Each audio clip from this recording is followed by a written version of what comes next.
লোকটা এগিয়ে এসে তার কাঁধে হাত দিল। আমি জানি তুমি পারবে, তোমাকে পারতেই হবে। আমাকে মেরে ফেলবে না তো কেউ? আমরা সবাই একদিন মরে যাই রুমা, তার আগে বেঁচে থাকার মতো বেঁচে থাকা দরকার, তাই না?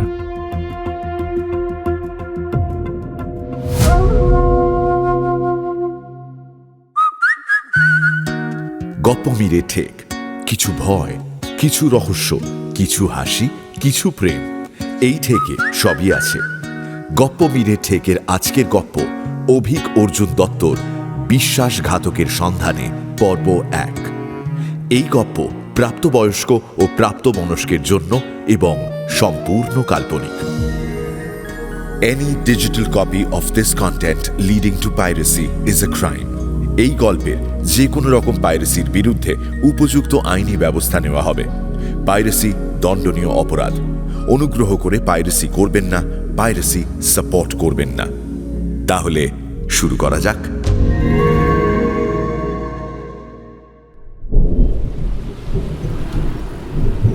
জয় কালী ফ্লুটস। অফিস থেকে ফেরার সময় রোজই দোকানটা দেখে দিব্যেন্দু, তবে শুধু দেখাই হয়। 7 জন্মে তাদের পরিবারে কেউ গান বাজনা করেনি, গানের ব্যাপার পরিবারে নেই, কেউ শোনেও না। প্রবল গরম পড়েছিল, এখন বৃষ্টিও হচ্ছে। অফিস ফেরতা বৃষ্টির চোটে জয়কালী ফ্লুটসেই আটকে গেল Dibyendu. Guitar, mouth organ, harmonium, tabla, কত জিনিস। দিব্যেন্দু মরা চোখে দেখতে লাগলো। হঠাৎ একটা জিনিসের ওপর তার চোখ আটকালো। বাহ, ভালো তো, এটা কাজের। দিব্যেন্দু জিজ্ঞেস করে, কত দাদা? দোকানদার দাম বলল। দিব্যেন্দু দরদাম না করেই সেটা কিনে ফেলল। বৃষ্টি থামতেই দৌড়। শিয়ালদা অবধি দৌড়ে যেতে পারলে বাস ভাড়াটুকু বাঁচে, টাকা বাঁচাতে পারলেই লাভ।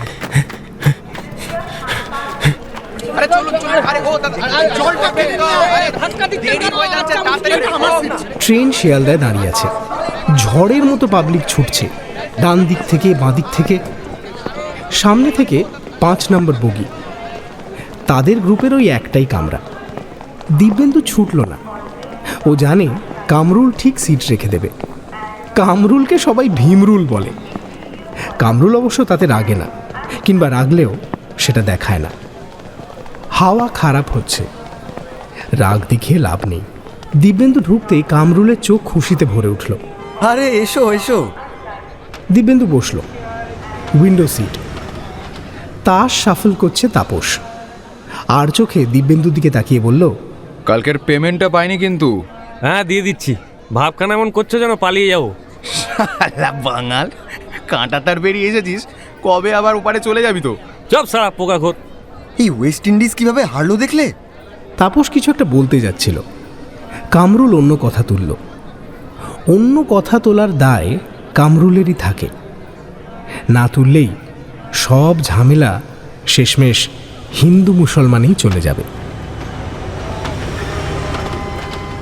ট্রেন ছাড়ল, তাস পেটানো চলছে। চলো চলো, এই নক্কাটা কর, নক্কাটা। তাপস দিব্যেন্দুর দিকে তাকিয়ে বলল, কিরে বাঙাল, তুই দেখলি আমি টেক্কা দিয়েছি, তারপর তুই ট্রাম করলি? হ্যাঁ, এই শুটকি মাছের বুদ্ধি নিয়ে কি তুই খেলতে আসিস? হ্যাঁ ঠিক আছে, গিরি গুগলি থাম, অনেক হয়েছে। বাড়ি গিয়ে মাংস রান্নার সময় আরো 2 ধাপ চিনি দিয়ে দিস। খেলতে পারিস না, খেলতে আসিস কেন? চল চল। ওপাশ থেকে একটা বাচ্চা ড্যাব ড্যাবে চোখে তাদের দেখছে। দিব্যেন্দু সেটা দেখে চুপ করে গেল। দিব্যেন্দু জানে মুখে মারিতং বীর তাপস বাড়িতে একেবারে ভিজে বেড়ান, ভদ্র। তাপসের বউ বাঙাল, বাঙাল বউকে নিয়ে যা সব ফ্রাস্ট্রেশন ট্রেনে ঝাড়ে তাপস।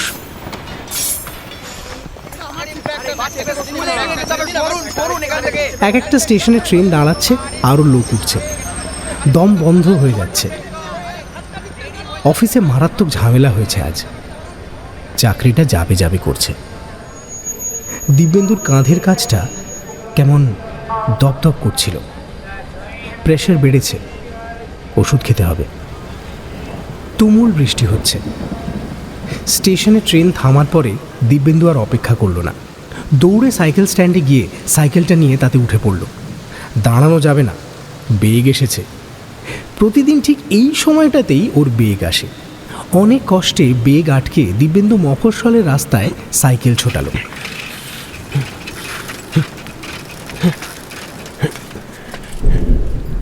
রুমা জানলা দিয়ে দেখছিল দিব্যেন্দু আসছে, দৌড়ে দরজা খুলে দিল। দিব্যেন্দু সাইকেল ফেলে জামা প্যান্ট খুলে গামছা নিয়ে বাথরুমে দৌড়ল। আধ ঘন্টা পর বাথরুম থেকে বেরিয়ে লুঙ্গি আর ফতুয়া পরে ব্যাগ থেকে জয়কালী ফ্লুটস থেকে কেনা জিনিসটা বের করে রুমাকে ডাকল। ওই এসো দেখি। রুমা ঘরে ঢুকল।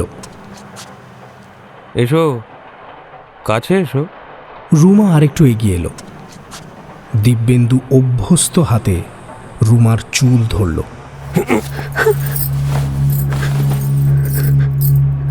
এসেছিল আজ? হ্যাঁ, তোর নাম? রুমা চুপ করে বসে রইল, কথা বলল না। দিব্যেন্দু হাতে নিল জিনিসটা, তবলার হাতুড়ি, ছোট অথচ কার্যকর। মেঝেতে বসে রুমার বাঁ পায়ের বুড়ো আঙুলে সজোরে একটা বাড়ি মারল।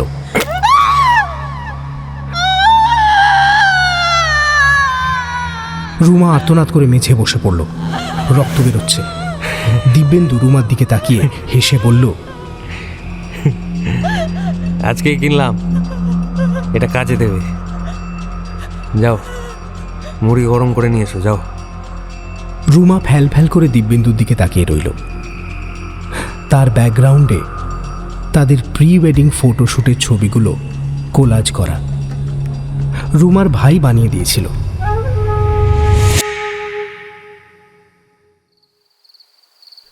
যখন মারবে তখন দেখবে যেন পোশাকের উপর দিয়ে মারে, তাতে লাগে কম, বলল পলা। পায়ে ব্যান্ডেজ করতে হয়েছে, ইঞ্জেকশন পড়েছে, ব্যথা হচ্ছে ভীষণ। যে ওষুধের দোকানে রুমা ব্যান্ডেজ করাতে গেছিল সেখানেই পলার সঙ্গে রুমার আলাপ হয়েছিল। পলার হাত ভেঙে দিয়েছিল ওর বর, এখন অনেকটাই ঠিক আছে। আজ পলার হাতে ইস্ত্রি ঘষে দিয়েছে, কালো হয়ে ভয়াবহ দেখাচ্ছে। রুমা আর পলা ওষুধের দোকান থেকে বেরিয়ে হাঁটছে। রুমা খানিকটা খুঁড়িয়ে খুঁড়িয়ে হাঁটছে, ওর বেশ ব্যথা করছে। তোমাকে যখন ইস্ত্রি দিল তখন কি জামা পরেছিলে? না, স্নান করে এসেছিলাম, কি মনে হয়েছিল ছ্যাঁকা দিয়ে দিল। আজমাত স্টোরের গেটের পাশ দিয়ে ঘড়ি দেখা যাচ্ছে, রাত 8টা বেজে গেছে। দিব্যেন্দু যেমন রুমাকে সন্দেহ করে, পলার ক্ষেত্রে ব্যাপারটা সেটা নয়। পলার বাবার কাছে ওর শ্বশুরবাড়ি থেকে 15 লাখ টাকা পণ চেয়েছিল। পলার বাপের বাড়ি 13 লাখ টাকা জোগাড় করতে পেরেছিল। ওই 2 লাখের জন্যেই পলাকে এখনও মার খেতে হচ্ছে। ওর বরের ইচ্ছে হলেই পলাকে মারে। সেই যে ছেলেটা যাকে নিয়ে তোমার সন্দেহ করে, সে এখন কোথায় আছে? জানি না। রুমা বাড়ির সামনে পৌঁছতে দেখল পাড়ার কোন এক বয়স্ক লোকের সঙ্গে দিব্যেন্দু গল্প করছে। পাড়ায় দিব্যেন্দুর ইমেজ অত্যন্ত ভদ্র সভ্য একজন মানুষের। আমি ঢুকলাম, সাবধানে যাও। দিব্যেন্দু দেখল রুমা ঘরে ঢুকছে, সে কিছু বলল না। যার সঙ্গে দিব্যেন্দু কথা বলছিল সেই ভদ্রলোক রুমার পায়ের দিকে তাকিয়ে কি হয়েছে জিজ্ঞেস করতেই রুমা তাড়াতাড়ি বলল, ওই রান্না করতে গিয়ে আমি চাই। সে আর দাঁড়ালো না, দ্রুত পায়ে ঘরের ভেতরে ঢুকে গেল। বাইরে থাকলে রাতে দিব্যেন্দু এসে বলবে সে ওই লোকটার সঙ্গে ভাব জমাতে চেষ্টা করছিল। ওই লোকটা রুমার বাবার বয়সী জেনেও দিব্যেন্দু নোংরা ইঙ্গিত করবে। রুমা ঘরে ঢুকে গেল, ফোনে প্রত্যুষের নাম্বার ডায়াল করল।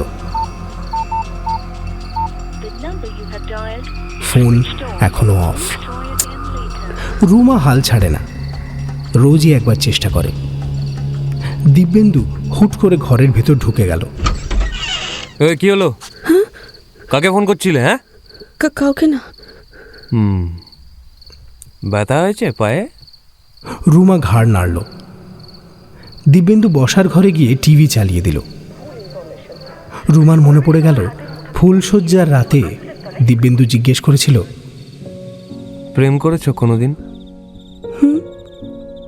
না। দিব্যেন্দু খাটে শুয়ে চুল ঠিক করতে করতে বলেছিল, আমার ছিল, কেটে গেছে। খুব ভালোবাসতো। শোনো, প্রেম টেম নিয়ে না অত চাপ নেবে না, ওগুলো পাস্ট লাইফ, অত চাপের কিছু নেই। না, সত্যি নেই। আমাদের তো আগে বন্ধু হওয়া দরকার, তাই না? রুমা তাও বলেনি। রাত কেটে গেল। পরের দিন দিব্যেন্দু কেমন মায়া ভরা চোখে ওর সঙ্গে কথা বলল, ভালো ভালো চকলেট এনে দিল। 3-4 দিন কেটে গেল। রুমার মনে হলো সে খুব বড় কোনো অন্যায় করছে। রাতে ক্রিম মাখতে মাখতে বলেছিল, একজন ছিল, কথা হতো ফোনে, এইটুকুই, আর কিছু না। এই তো, সব বলা উচিত, ঠিক করেছো। রুমা একটু একটু করে বলতে শুরু করলো। ওর নাম প্রত্যুষ। ওই আসলে পাশের বাড়িতে পড়াতে আসতো। ওখানেই দেখা হয়েছিল প্রথম, তারপর কি। রাত 12টা নাগাদ ঘুমোলো। মাঝরাতে হঠাৎ প্রবল যন্ত্রণায় চিৎকার করে উঠেছিল সে।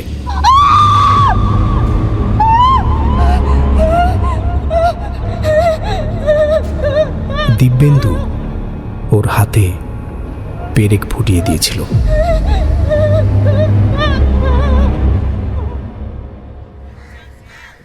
ভালো তো দাদা? দিব্যেন্দু বাজারে এসেছে। বলভদ্রকে দেখে দিব্যেন্দু প্রশ্নটা করল। বলভদ্র এই পাড়াতেই থাকেন। এই আগুন বাজারে দিব্যেন্দুকে দেখে বলভদ্রর মনটা ভালো হয়ে গেল। ভারী ভালো ছেলে, মিষ্টভাষী, বড়দের সম্মান করে। ভালো আর কি দেখলে হে, আদা 350, তা আজ তো ছুটি। হ্যাঁ দাদা। তো আজ চলে এসো আমাদের বাড়ি, দুপুরে খাওয়া দাওয়া করে যাও। তোমার বৌদি তো অনেক দিন ধরেই বলছিল, কি খাবে বলো। আজ মানে দাদা আজকে ওসব কথা শুনবো না ভাই, আজকেই আসতে হবে। অনেক ডেট পিছিয়েছো, আর না। দিব্যেন্দু নিমরাজি হয়ে মাথা নেড়ে চলে গেল। পোস্ত নিয়ে বলভদ্র হন্তদন্ত হয়ে মাছ বাজারের দিকে রওনা হয়ে গিন্নিকে ফোন করে দিব্যেন্দুদের খাওয়ার ব্যাপারটা জানিয়ে দিল। 10:30 নাগাদ বাজার সেরে স্কুটির সামনে ব্যাগ ঝুলিয়ে বলভদ্র রওনা দিলেন। বৃষ্টির মধ্যেই রোদ উঠে গেছে, আর তাতে প্রবল গরম লাগছে। বাড়ির সামনে এসে স্কুটি রেখে আগে তালা খুললেন তিনি। সাধারণত কোথাও গেলে বাড়ির দরজা বাইরে থেকে তালা বন্ধ করে দিয়ে যান। দরজা খুলে আবার স্কুটির কাছ থেকে ব্যাগ নিয়ে রান্নাঘরে ঢুকে বললেন, নাও করে ফেলো। আর হ্যাঁ শোনো, গলার কাজটা কিছু একটা দাও। দিব্যেন্দুর বউয়ের সামনে আবার গল্প করতে বসে যেও না, ডাকটা আমার সিগারেটের ছেঁকায় হয়েছে। বলভদ্রের স্ত্রী রূপালী ঘাড় নাড়লেন। বলভদ্র সিগারেট ধরালেন। তারপর মনে মনে ভাবলেন, দিব্যেন্দুকে দিয়ে একটা পলিসি করাতেই হবে, নইলে এ মাসের টার্গেট ফুলফিল হবে না। হ্যাঁ, জীবনে কত জ্বালা। রুমাকে নিয়ে দিব্যেন্দু বলভদ্রের ড্রয়িং রুমে ঢুকল। বসো। রুমা খুঁড়িয়ে হাঁটছিল। বৌমার কি হয়েছে? চোট লেগেছে। হ্যাঁ, খুব চিন্তায় আছি বুঝলেন দাদা। পাটা বেশ ফুলেছে, একজন ভালো ডাক্তার দেখাতে পারলে খুব ভালো হতো। বলভদ্রের স্ত্রী রূপালী ঘরে ঢুকেছিলেন। দিব্যেন্দুর কথা শুনে তার মন খারাপ হলো। কত খেয়াল রাখে স্ত্রীর দিব্যেন্দু। সবার আড়ালেই দীর্ঘশ্বাস পড়ল তার। শোনো, সরকার বাবুকে দেখি নাও, খুব ভালো ডাক্তার। হ্যাঁ, আজকেই দেখাচ্ছি। রুমা চুপ করে বসে রইল।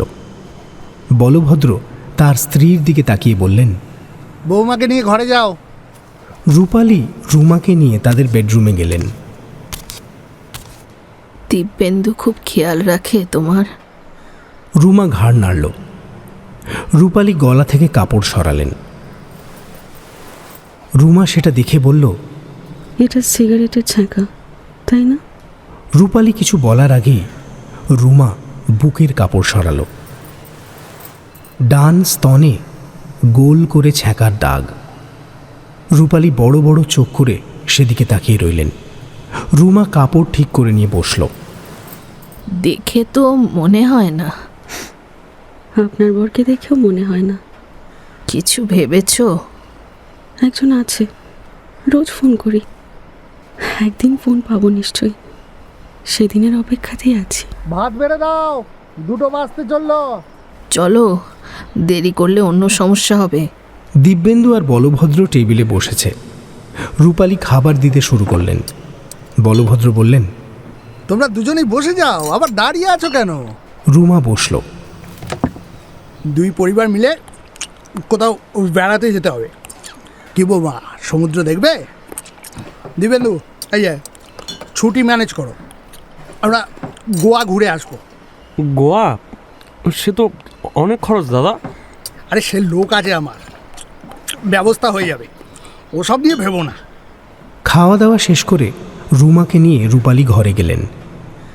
বলভদ্র সিগারেট ধরিয়ে বললেন, বুঝলে দিব্যেন্দু, একটা ইন্স্যুরেন্স এসছে, ডেথ বেনিফিট প্রচুর টাকার, একবার দেখতে পারতে।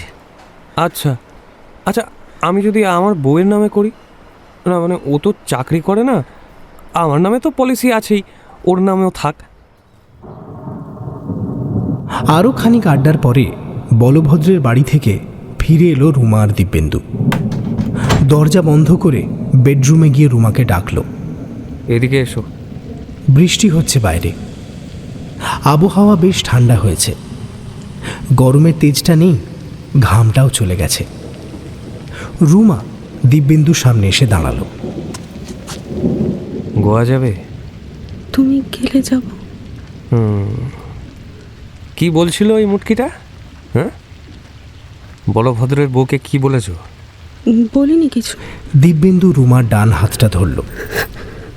নিজের হাতের মধ্যে হাতটা নিয়ে খেলতে খেলতে বলল, গোয়া ভালো জায়গা, তোমাকে বিকিনি কিনে দেব। বিকিনি কিনে বিচে বসবে, সব লোক তোমার শরীর দেখবে, ভালো লাগবে, তাই না? হ্যাঁ। দিব্যেন্দু রুমার হাত মুচড়ে দিল। রুমা যন্ত্রণায় মুখ বিকৃত করল, কিন্তু ওর মুখ দিয়ে কোনো শব্দ বেরোলো না। দিব্যেন্দু রুমার হাত ছেড়ে দিয়ে বলল, তোমার বাবা মা আসবে কাল, ঘরদোর পরিষ্কার করে রাখবে। রুমা কিছু বলল না। দিব্যেন্দু জানলার পর্দা সরিয়ে বৃষ্টি দেখতে শুরু করল। ভালো লাগে বৃষ্টি দেখতে। মফস্বলে গাছপালা বেশি, অফিসে থাকলে বৃষ্টি দেখাও যায় না। রুমা ঠাকুর ঘরে গেল। ফোনটা বের করে আবার নাম্বারটা ডায়াল করল। প্রত্যুষের ফোন যে সুইচড অফ, সেটা 3টে ভাষায় শুনিয়ে দিল। পায়ে যন্ত্রণা ছিল। দিব্যেন্দুর হাত মুচড়ে দেওয়ার পর পায়ের যন্ত্রণাটা কম লাগছে। ব্যথাটা হাতে বেড়ে গেছে মনে হচ্ছে। রুমার মনে পড়ে গেল আফগানিস্তানের একটা ভিডিও দেখেছিল। ভিডিওটা দিব্যেন্দুই পাঠিয়েছিল। একটা মেয়ে পশ্চিমী পোশাক পরেছিল বলে তাকে গুলি করে মারা হয়েছে। এগুলো পড়া ঠিক না। দিব্যেন্দু ভিডিওটা পাঠিয়ে লিখেছিল, দেখো তুমি কত ভালো আছো, এসব জায়গায় মেয়েদের অনেক বেশি মারা হয়। ভাবতে ভাবতেই দিব্যেন্দুর গলা ভেসে এলো, শোনো। দিব্যেন্দু ডাকছে আবার। রুমা তাড়াতাড়ি উঠে পড়ল। বেশি দেরি করলে সমস্যা বাড়বে। দিব্যেন্দু শুয়ে আছে। রুমা ঘরে ঢুকতে বলল, আমার চাকরিটা চলে যেতে পারে, সেরকম হলে তোমাকেই রোজগার করতে হবে। কি পারবে? হ্যাঁ বলো। লোকের সঙ্গে শুতে পারবে, তাহলে তো দারুণ ব্যাপার হবে। আনন্দে আনন্দে অনেক টাকা আসবে। রুমা চুপ করে দাঁড়িয়ে রইল। এই কথাটার মানে কি? তাকে পরীক্ষা করছে? চাকরি চলে যাবে কেন? ও আছে অনেক ব্যাপার। কোম্পানির অবস্থা বিশেষ ভালো না, লোক ছাঁটাই চলছে। বিরাট কেচ্ছা। সারাদিন ঘরে থাকবো, তখন ভালো হবে, তাই না?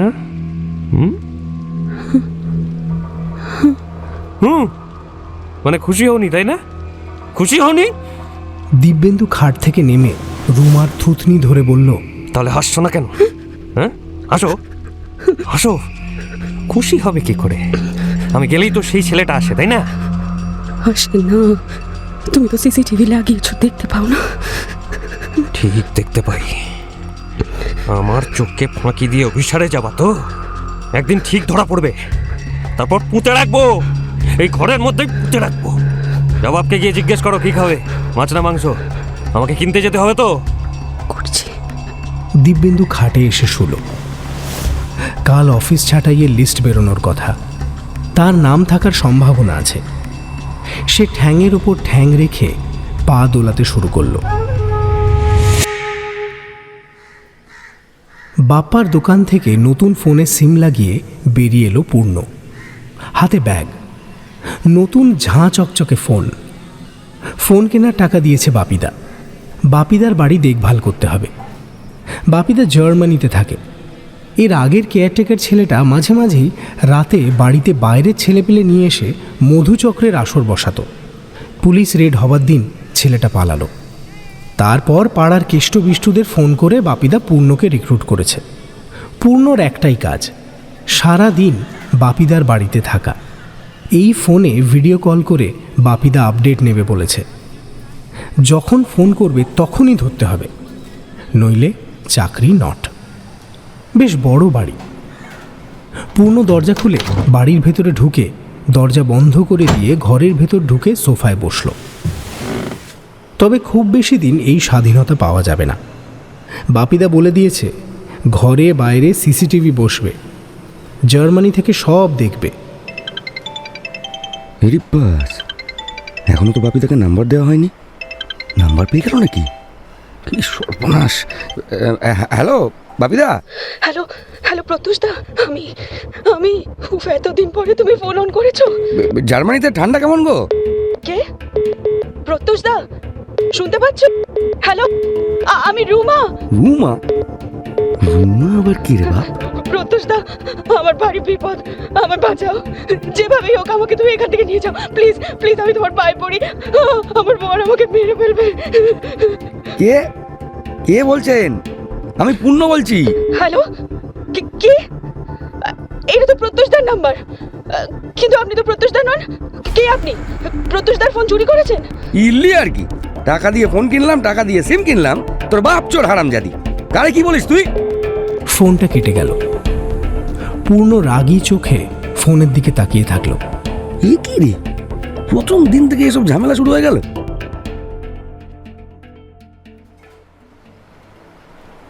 কাতলা, ভেটকি, ইলিশ, চিতল। রুমার বাবা মাছ খেতে ভালোবাসেন বলে দিব্যেন্দু 4 রকম মাছ নিয়ে এসেছিল। রুমার মা সেটা দেখে বলল, দেখেছ জামাইটা এত ভালো। এই জন্যই তো আমি সবসময় বলি, তোদের মধ্যে যদি কোনো ঝামেলা হয় আমি কিন্তু সবসময় জামাইয়ের দিকে থাকবো। ও কপাল করলে এমন ছেলে পাওয়া যায়। রুমা আলু কাটছিল, কিচ্ছু বলল না। রুমার বাবা টিভি দেখছেন। হ্যাঁ রে, বলে 1 বছর তো হলো, জামাইয়ের বাড়ির লোকেরা কিছু বলে না বাচ্চা কাচ্চা নেওয়ার ব্যাপারে? চুপ করো না মা, তুমি বাবার সঙ্গে গিয়ে টিভি দেখো। কেন রে, কি হয়েছে? ঠিক করে জামাইয়ের দেখাশোনা করিস তো? ঝগড়া করেছিস নাকি?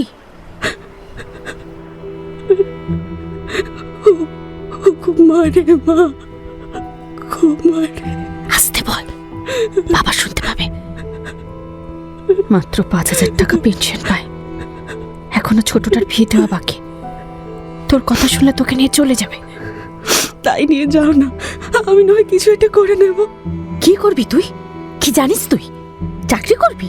চাকরি আছে, রাস্তায় নামিয়ে দেবে। আর শোন, ছেলেরা ওরকম সবাই গায়ে হাত তোলে, তুই কি ভাবিস তোর ওই দেবতুল্য বাবা কোনোদিন গায়ে হাত তোলেনি? কতবার মেরেছে আমায়। ওসব প্রথম প্রথম হয়, পুরুষ মানুষ শুরুতে একটু গরম দেখাবে, তারপর দেখবি ধীরে ধীরে ঠান্ডা হবে। বউ ছাড়া চলবে না। তোর বাবাকে দেখিস না, আমাকে ছাড়া এখন কোথাও যাবে? জানতাম তুমি এটাই বলবে। যেদিন আমি মরে যাব সেদিন তোমাদের বুক জুড়বে। কিচ্ছু হবে না, মেয়েদের বেড়ালের প্রাণ রে, ও দেখবি সব ঠিক হয়ে যাবে। তোকেই তো মারে, তাও ঘরের ভেতরে। বাড়ির বাইরে গিয়ে কোনোদিন লোকের সামনে বাজে ব্যবহার করেছে কি? ও করবে না। আমাদের জামাই সে ছেলেই না, কত সম্মান করে। ওসব লোক দেখানো। ওরে মুখ পুরি, তুই কারো পাল্লায় পড়েছিস নাকি বলতো? হ্যাঁ, আমাদের মুখে চুনকালি দিবি নাকি? শোন রুমা, আমি কিন্তু ভালোর ভালো খারাপের খারাপ। এত বড় বাড়িতে থাকিস, ছেলের বাবা মা নেই, গোটা বাড়িতে শাসন করিস। এখন যদি আবার ওই ছোঁড়াটাকে এখানে জুটিয়ে এনে কোনো ঝামেলা করতে দেখেছি না, তাহলে তোর কপালে অশেষ দুঃখ আছে। আমার পাটা দেখেছো? হাতুড়ি দিয়ে মেরেছে। হাতুড়ি দিয়ে মারেনি, অন্য কোনোভাবে চোট পেয়েছিস। এখন আমার কাছে গল্প দিচ্ছিস না? তোর ধান্দা তো আমি জানি, তুই ওই আগের রসটা ভুলতে পারিসনি। তুই এই ছেলেটার সঙ্গে পালাবি, তাই না? শুরু থেকে তুই এই প্ল্যান করেই চলেছিস। আজকের তো গল্প না, এটা সেই কবেকার গল্প। গল্প দিচ্ছি? এটা হাতুড়িতে মারা নাকি বুঝতে পারছো না তুমি? না, কোনোভাবেই হাতুড়িতে মারা না। তুই মিথ্যে কথা বলছিস। সোনার টুকরো ছেলেটার নামে কলঙ্ক দিচ্ছিস তুই, আমি সব জানি। স্কুলের পেছনের মাঠে সন্ধেবেলায় তোকে ওই হারামজাদাটার সাথে আমিই তো ধরেছিলাম, তুই তার শোধ নিচ্ছিস। রুমা কিচ্ছু বলল না, আর চুপ করে রইল। বাড়িঘর শখের জিনিস, সবার কি আর সে ভাগ্য হয়? কেউ অনেক টাকা রোজগার করে দামি বাড়ি বানিয়েও শান্তিতে থাকতে পারে না। কেউ আবার কম টাকা রোজগার করে ভাড়ার ঝুপড়িতে থেকেও সুখী। বাপিদা যে কোন ক্যাটাগরিতে পড়বে সেটাই ভাবে পূর্ণ। জার্মানিতে তো ভালোই থাকে, আর হয়তো এ জন্মে এ দেশে ফিরবে না। পূর্ণ সারাদিনে তেমন কাজ নেই। বসার ঘর বাদে সব ঘরে তালা দেওয়া, চাবি তার কাছেই থাকে। সব ঘরেই তালা খুলে খুলে দেখে পূর্ণ। ফ্যান চালিয়ে নরম বিছানায় ছাদের দিকে মুখ করে শুয়ে থাকে। এত সুখ কি সইবে? না, সইবে না। বাপিদা পড়াশোনায় বিরাট কিছু ভালো ছিল না কোনো কালেই। হঠাৎ করেই চাকরি পেয়ে চলে গেল। তারপর এত বড় বাড়ি করল, পাড়ার সবাই দেখল। বাইরে গেলেই নাকি টাকা। এ পোড়া দেশে টাকা কোথায়? পূর্ণ কটা দিন টোটো চালিয়ে দেখেছে, অনেক ঝামেলা। লাইনে সবাই টোটো চালায়। এলাকায় চড়ার লোকের থেকে এখন চালানোর লোক বেশি। তার থেকে বাপিদার চাকরিটাই ভালো। শুধু বাপিদার কঠিন নির্দেশ আছে, এ বাড়িতে কাউকে ঢোকানো যাবে না, একা থাকতে হবে তাকে। 3 তলায় একটা ছোট ঠাকুর ঘর আছে। পূর্ণ ঠাকুর ঘরে তালা খুলল। লক্ষ্মী ঠাকুরের মুখখানি ভারী মিষ্টি। পূর্ণ কিছুক্ষণ ঠাকুরের সামনে বসে থাকল। প্রণাম সেরে পূর্ণ উঠতে গিয়ে দেখল ঠাকুরের আসনের পাশে স্টিলের একটা আলমারি রাখা। কি আছে এতে? চাবির থোকা থেকে চাবি বের করে চেষ্টা শুরু করলো। না, এটাতেও তো খুলছে না। এইটা দেখি। না, এইটা দিয়ে একবার ট্রাই করে দে। কি রে, একটাতেও তো খুলছে না। চাবিগুলো আবার পকেটে নিয়ে ঠাকুর ঘর থেকে বেরোতে গিয়ে পূর্ণর চোখে পড়ল যে আসনের একটা ড্রয়ার আছে। ড্রয়ার ঘাঁটতে তার ভেতরেই আরেকটা গোপন কুঠুরি খুঁজে পেল।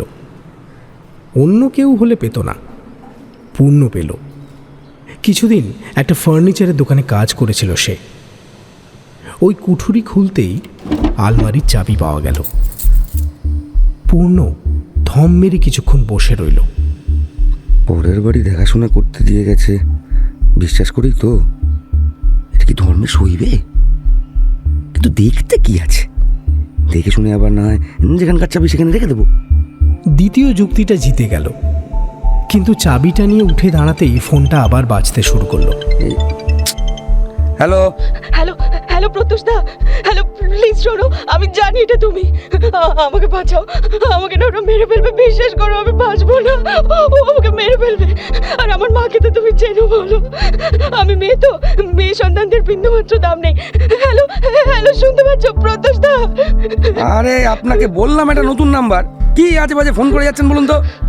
আপনি ফোন চুরি করেছেন তাই না? প্রত্যুষদার ফোনটা আপনি চুরি করেছেন তাই তো? তা তুই চোর, তোর বাপ চোর, তোর 14 গোষ্ঠী চোর। শুনুন না, আমার না ভারী বিপদ, যার ফোন তাকে একটু দেখুন না, দেওয়া যায় নাকি? কারো ফোন না, এটা আমার ফোন। আপনার ফোন? তা কি করে হয়? আচ্ছা এটা কোথায়? এটা তোর মুন্ডু। রেগে মেগে ফোনটা কেটে চাবিটা আবার ড্রয়ারেই রেখে দিল পূর্ণ। কাজে যখন বাধা এসেছে তখন সে কাজ না করাই ভালো।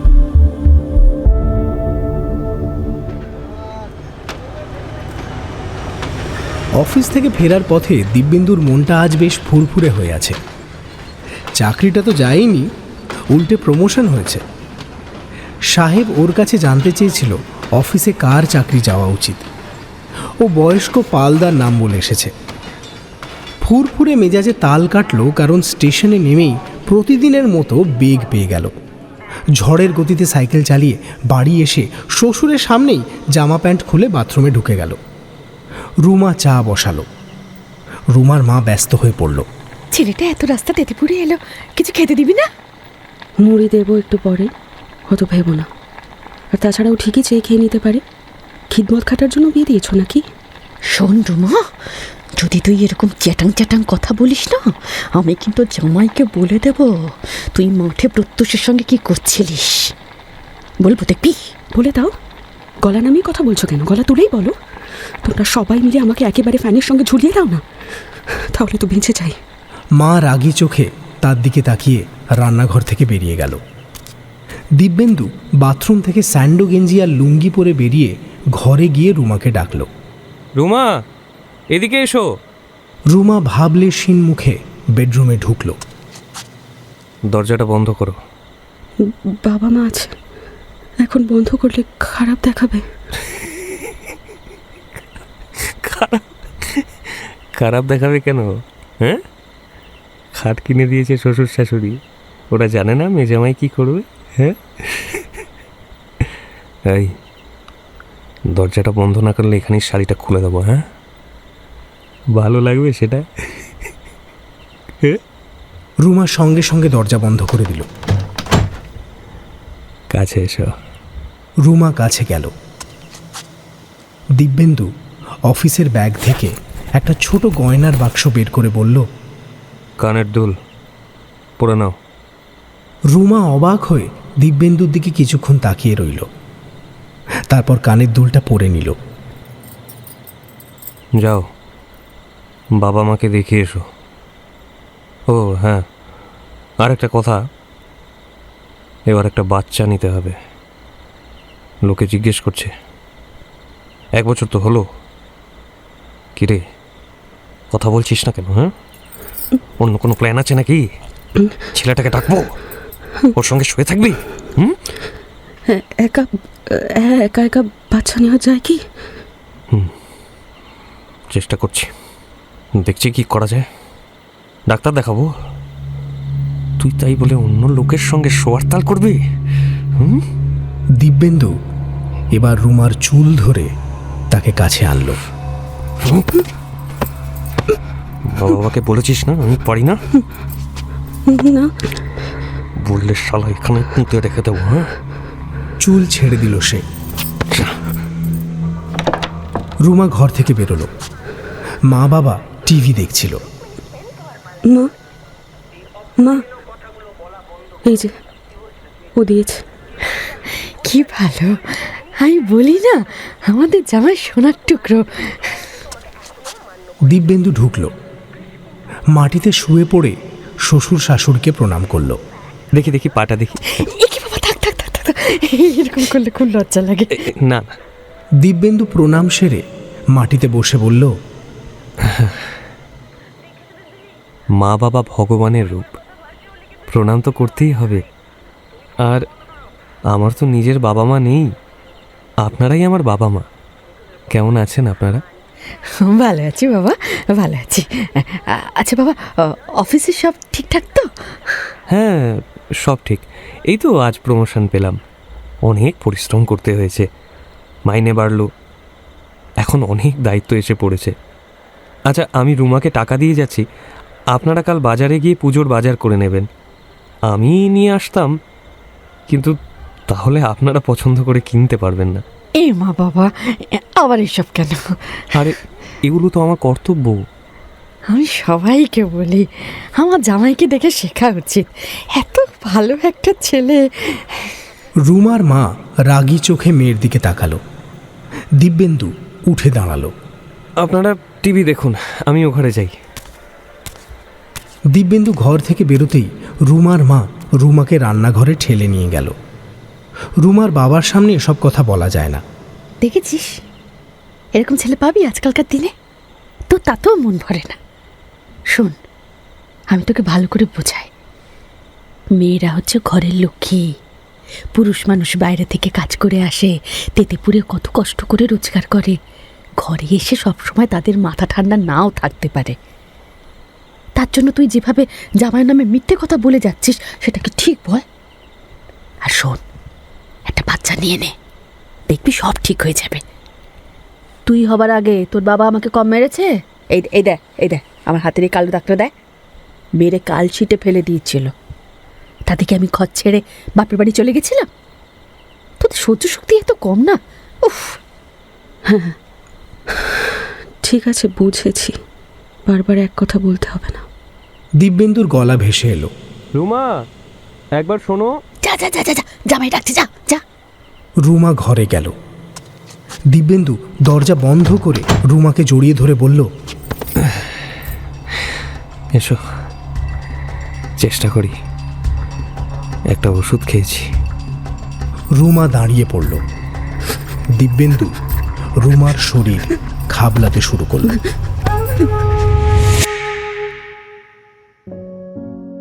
পাশের বাড়িতে পিউদিকে পড়াতে আসতো প্রত্যুষদা। সেভাবে দেখেনি কোনোদিন। ক্রিসমাসের মেলা বসেছিল বড় মাঠে, সেখানেই হঠাৎ করে দুজনে মুখোমুখি হয়ে গেছিল। রুমা চোখ সরায়নি, কেমন যেন ভালো লেগে গিয়েছিল প্রত্যুষদাকে। রুমা কথা বলেছিল নিজে থেকেই, সেখান থেকেই শুরু। ধীরে ধীরে সকলের অলক্ষ্যে একটু একটু করে জমাট বাঁধতে শুরু করলো তাদের গল্পটা। মেলা শেষের মাসখানেক পরে ওই মাঠেই তারা দেখা করেছিল। প্রত্যুষ জড়িয়ে ধরে চুমু খেয়েছিল, সেই প্রথম। পাড়ার ভজা তাদের ফলো করেছিল, সেই মাকে নিয়ে এসেছিল। রুমা চুপ করে শুয়ে শুয়ে এসব কথাই ভাবছিল। পাশে দিব্যেন্দু মোবাইল ঘাঁটছে। আলো নিভিয়ে দিয়ে দিব্যেন্দু রুমাকে বলল, মা বাবা জানে তোমার কেসটা? রুমা উত্তর দিল না। দিব্যেন্দু জোরে রুমার পিঠে চিমটি কাটল।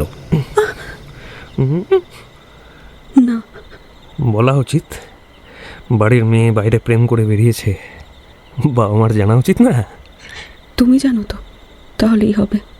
হ্যাঁ, আমি জানি? কোথায় আর জানি? হ্যাঁ, একদিন সামনাসামনি কথা বলবো, দেখবো কেমন তোমার হিরো। হ্যাঁ, আচ্ছা, কি করেছো ওর সাথে? কতটা? যেরকম পানুতে দেখায় সব? তোমাকে বলেছি তো, ওসব হয়নি। হলেও বলবে নাকি? হ্যাঁ, তুমি খুব চালাক। বলবো না কেন? তুমি কম মেরেছো আমায়, মার না খাওয়ার জন্য হলেও কিছু করলে বলে দিতাম। তোমার গরম লাগছে না? না, আমার লাগছে। কাপড় চোপড় খুলে এসো, এসো, আবার চেষ্টা করি। সবাই তো বলছে বাচ্চা হওয়া দরকার। তুমি তুমি ডাক্তার দেখাও। তোমার ইচ্ছে করে খুব, তাই না? আমি যখন বাড়ি থাকি না, কার সঙ্গে ইচ্ছে মেটাও? তুমি তো সিসিটিভি বসিয়েছো, কেন জিজ্ঞেস করছো? কেন বারবার একই কথা বলছো? দিব্যেন্দু উঠে বসল। রুমার পিঠে খুব জোরে একটা কিল মেরে বলল, বেশ করেছি, আমি জানি তুই কি করে বেড়াস। বাড়ি থেকে কি করে এসেছিস শালা? তোর জন্য শালা কানের দুল নিয়ে এলাম আর তুই নাটক করছিস এখন। রুমা আর কিচ্ছু বলল না, শুধু মনে হলো চিৎকার করে কাঁদতে পারলে ভালো হতো হয়তো এখন।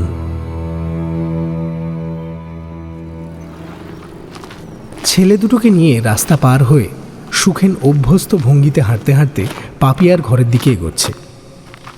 সে এই খারাপ পাড়ার একজন দালাল। খদ্দের পৌঁছে দেওয়া আর তার বদলে কমিশন।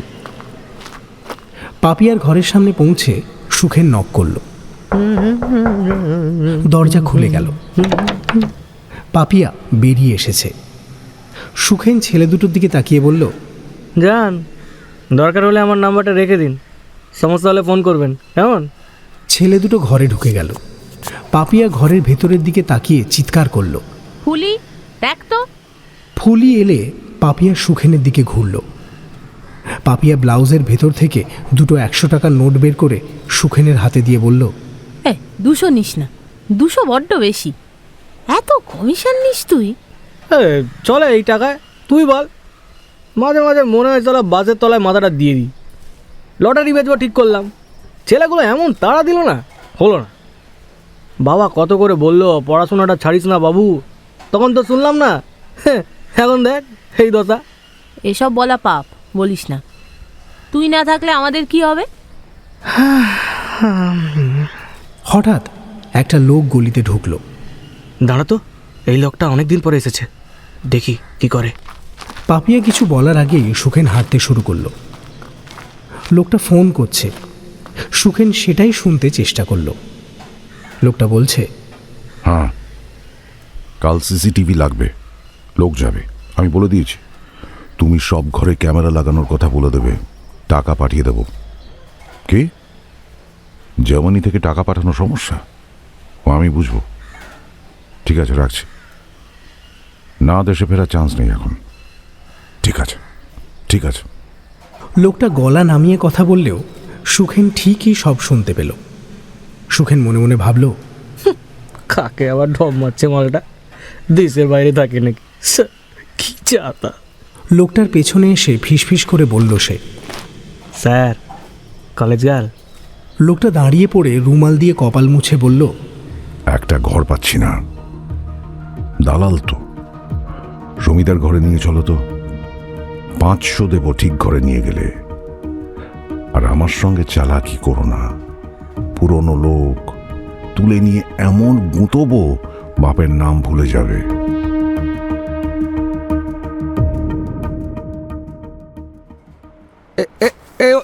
না না, ওই দিকটা, হ্যাঁ, ওটা ঢলঢল করছে। ঘরে ঘরে ক্যামেরা লাগছিল, পূর্ণ তদারকি করছিল। বাপিদা ছেলে পাঠিয়েছে, টাকাও দিয়ে দিয়েছে, কিন্তু কাজ পুরো হলো না। মইয়ে চড়ে যে ছেলেটা ক্যামেরা লাগাচ্ছিল, আচমকা মই ভেঙে পড়ে গেল। কোনো মতে ধরে তুলে পাড়ার লোক ডেকে ছেলেটাকে হাসপাতালে নিয়ে যেতে হলো। বাপিদাকে ফোনে জানিয়েছে, আর তাতে বাপিদা বিরক্তই হয়েছে। হাসপাতালে ছেলেটাকে রেখে পূর্ণ আবার ফিরে এলো। ঘরে ঢুকে দরজা বন্ধ করে দিল সে। মনে মনে গজগজ করতে লাগলো, ও ভাগা যেদিকে চায় সাগর শুকায় যায়, একেই বলে কপাল। বাপিদা নিশ্চয়ই ব্যবস্থা করবে, আবার কিছু না কিছু করে ক্যামেরা লাগবে। লেগে যাক বাবা। আবার সেই নাম্বার থেকে ফোন আসছে। আবার আপনি ফোন করেছেন? হ্যালো হ্যালো, শুনুন না, আপনি সত্যি বলছেন আপনি এই সিমটা তুলেছেন? আরে মিথ্যে বলবো কেন? আমি মিথ্যে বলি না। আপনি একটু দোকানে জিজ্ঞেস করে দেখবেন কার সিম দিয়েছে। জিজ্ঞেস করেছিলাম তো, বললো অনেকে এরকম সিম রাখে, রিচার্জ না করলে সেই সিম আপনি বন্ধ হয়ে যায়। কোম্পানি সেই নাম্বার আরেকজনকে দিয়ে দেয়। শুনুন, আপনি যাকে খুঁজছেন তিনি সেই নাম্বার আর রিচার্জ করেননি বলেই আমার কাছে এসেছে এই সিমটা।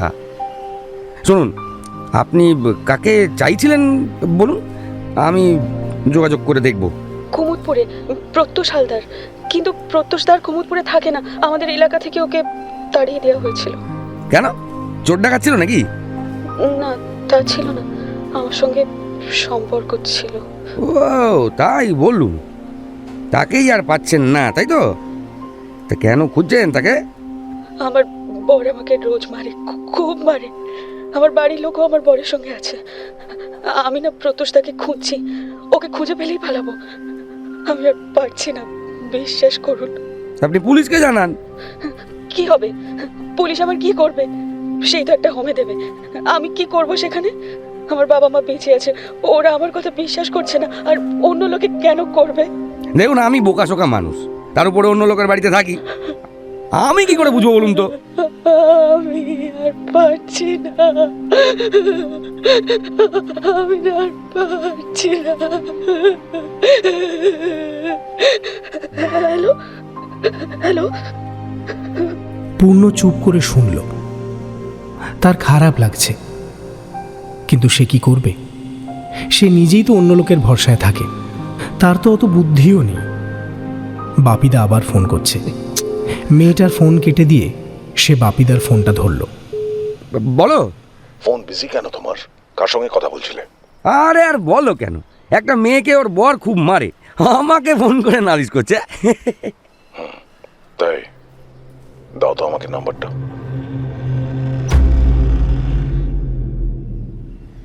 ফোনটা হাতে নিয়ে ঠাকুর ঘরে চুপচাপ বসে আছে রুমা।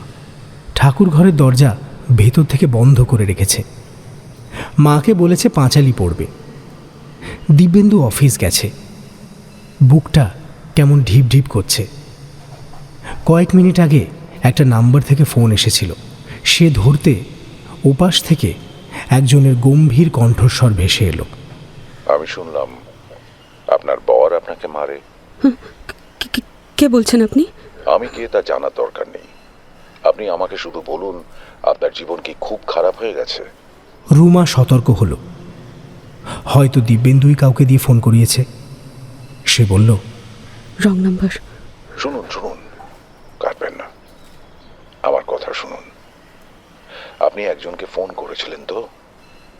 আপনি কাউকে একটা খুঁজছিলেন, সিম নিয়েছে নতুন, তাই তো? রুমা এবার নিশ্চিত হলো। আপনি কে বলছেন? বললাম তো, আমি কে বলছি তা জানার দরকার নেই। আপনাকে আমি এটা বলতে পারি, আমি কিন্তু আপনাকে সাহায্য করতে পারি। আপনি কি বাড়ি ছেড়ে পালাতে চান? একটা নিশ্চিন্ত জীবন পেতে চান? রুমা ফোন কেটে দিল। লোকটার কথাগুলো কেমন টেলিকলারের মতো শোনাচ্ছে। লোকটা আবার ফোন করছে। রুমা ধরল না। লোকটা কিন্তু হাল ছাড়ল না, চেষ্টা করেই গেল। শেষমেশ বিরক্ত হয়ে রুমা ফোনটা ধরল। আপনাকে আমি চিনি না, আপনি আমাকে বারবার ফোন করবেন না। শুনুন ম্যাম, আপনাকে আমি হেল্প করতে পারি। আপনি জীবন থেকে কি চান? একটু শান্তি তো আমি দেব। মানে কেন দিতে যাবেন অজানা অজানা কাউকে? কারণ আপনি একজন মানুষ। আমাদের কাছে একজন মানুষও ভীষণ গুরুত্বপূর্ণ।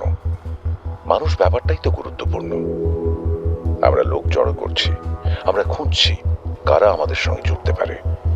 সবাই তো আর সবকিছু ছেড়ে চলে আসার পরিস্থিতিতে থাকে না।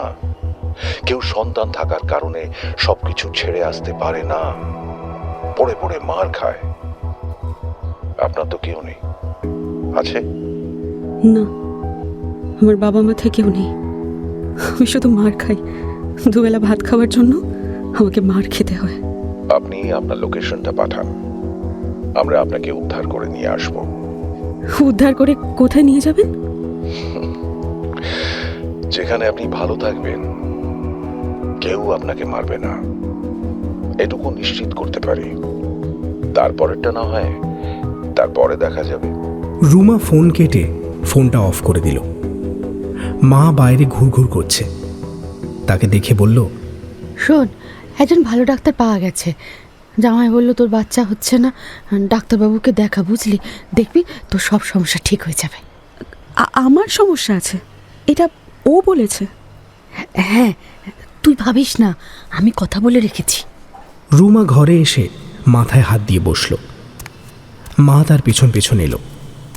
ছেলেটা তোকে কত ভালোবাসে, আর তুই কোথাকার একটা জঞ্জালের সঙ্গে পালাবি ভেবে বসেছিলি? হ্যাঁ, কি হতো বলতো?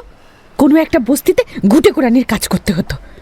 আমি তো তোর বাবাকে বলি, তোর বোনের জন্য জামাইয়ের মতো একটা ছেলে খুঁজতে হবে। তুই খোলা চুলে বাইরে গেছিলি না? আমি আগে থেকেই জানি তোর উপর কিছু একটা ভর করেছে, তোকে জানাতে হবে ভালো করে। আমি তার ব্যবস্থাও করছি।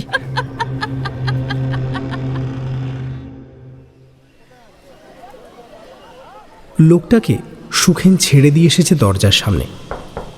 দরজায় নক করতেই সমিতা লোকটাকে দেখে সঙ্গে সঙ্গে দরজা খুলে দিল। এইসব জায়গায় কাজ করতে হলে চোখ কান খোলা রাখতে হয়। সুখেনের তা বরাবরই প্রখর। লোকটা সমিতার কাছে কেন এলো সেটা জানার কৌতূহল হচ্ছিল তার।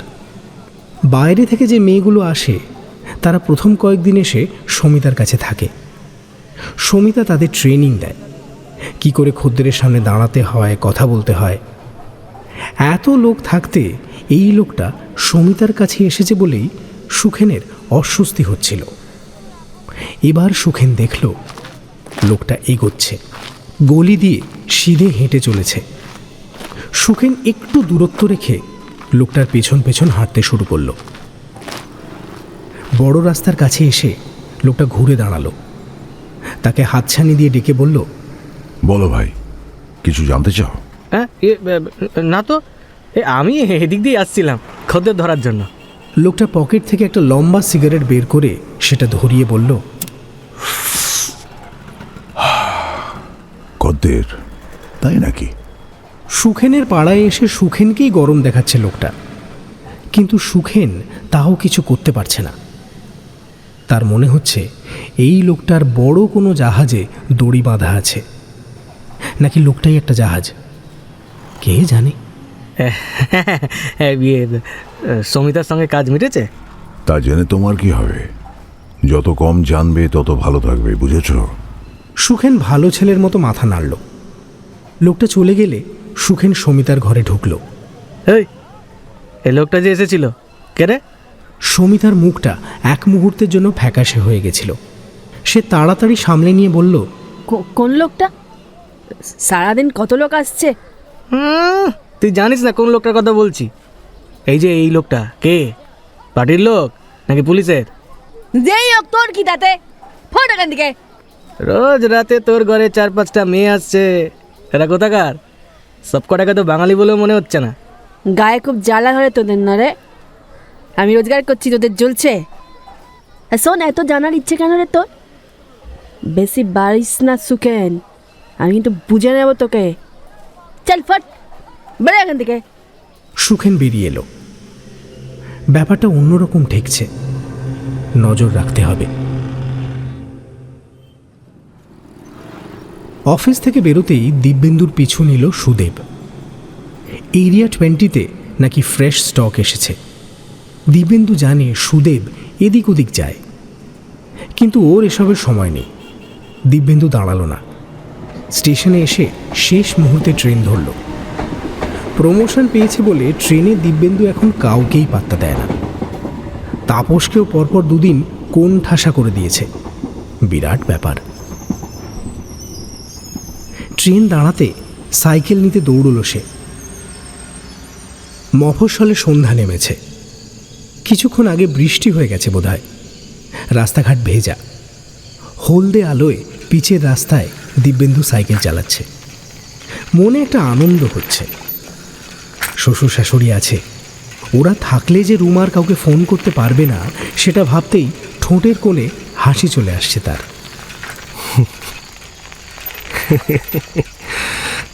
আজ আর বেগ আসেনি। চপের দোকানের সামনে সাইকেলটা দাঁড় করালো সে। প্রত্যেকের জন্য 2টো করে ভেজিটেবল চপ আর ডিমের চপ নিল। হ্যান্ডেলে খাবার ঝুলিয়ে সাইকেল চালিয়ে খানিকটা যাওয়ার পর হঠাৎ করে একটা কুকুর এসে পড়ল চাকায়। দিব্যেন্দু সাইকেল থেকে পড়ে গেল। রাস্তার কাদায় চপ মাখামাখি খাচ্ছে। চারপাশে কেউ নেই। পায়ে ব্যথা করছে। দাঁতে দাঁত চেপে দিব্যেন্দু সাইকেল নিয়ে উঠে দাঁড়ালো। কুকুরটা দূর থেকে তাকে করুণ চোখে দেখছে। জামা ঠিক করে দিব্যেন্দু আবার সাইকেলে উঠল। ধীরে ধীরে সাইকেল নিয়ে বাড়িতে এলো। সামনের ঘরে শ্বশুর মশাই বসে আছেন। দিব্যেন্দু শ্বশুরের দিকে তাকিয়ে হেসে বাথরুমে ঢুকে গেল। স্নান সেরে বেরোতে রুমা বলল, মুড়ি দেব? দিব্যেন্দু ঘরে যেতে যেতে ডাকল, একবার এসো। রুমা তার পেছন পেছন ঘরে ঢুকল।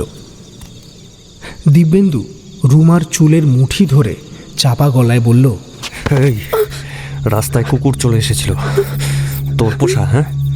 রুমার কাছে রাস্তার কয়েকটা কুকুর এসে খায়। উচ্ছিষ্ট খাবারগুলো রুমা খাওয়ায়। দিব্যেন্দুর হঠাৎ নেমে আসা আক্রমণে সে হতচকিত হয়ে বলল, আমি জানি না। দিব্যেন্দু রুমার গলা টিপে ধরল। তুই পাঠিয়েছিলিস, আমি জানি। রুমা দিব্যেন্দুর হাত ধরল। দম বন্ধ হয়ে আসছে তার। দিব্যেন্দু রুমার গলা ছেড়ে দিল।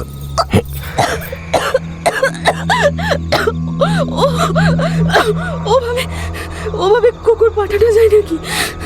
সব যায়, সব যায়, তুই সব পারিস। যা বাজার থেকে চপ নিয়ে যা, 8টা ভেজিটেবল, 8টা ডিম। টাকা দাও। টাকা নেই। তুই কিভাবে আনবি তুই জানিস, যা।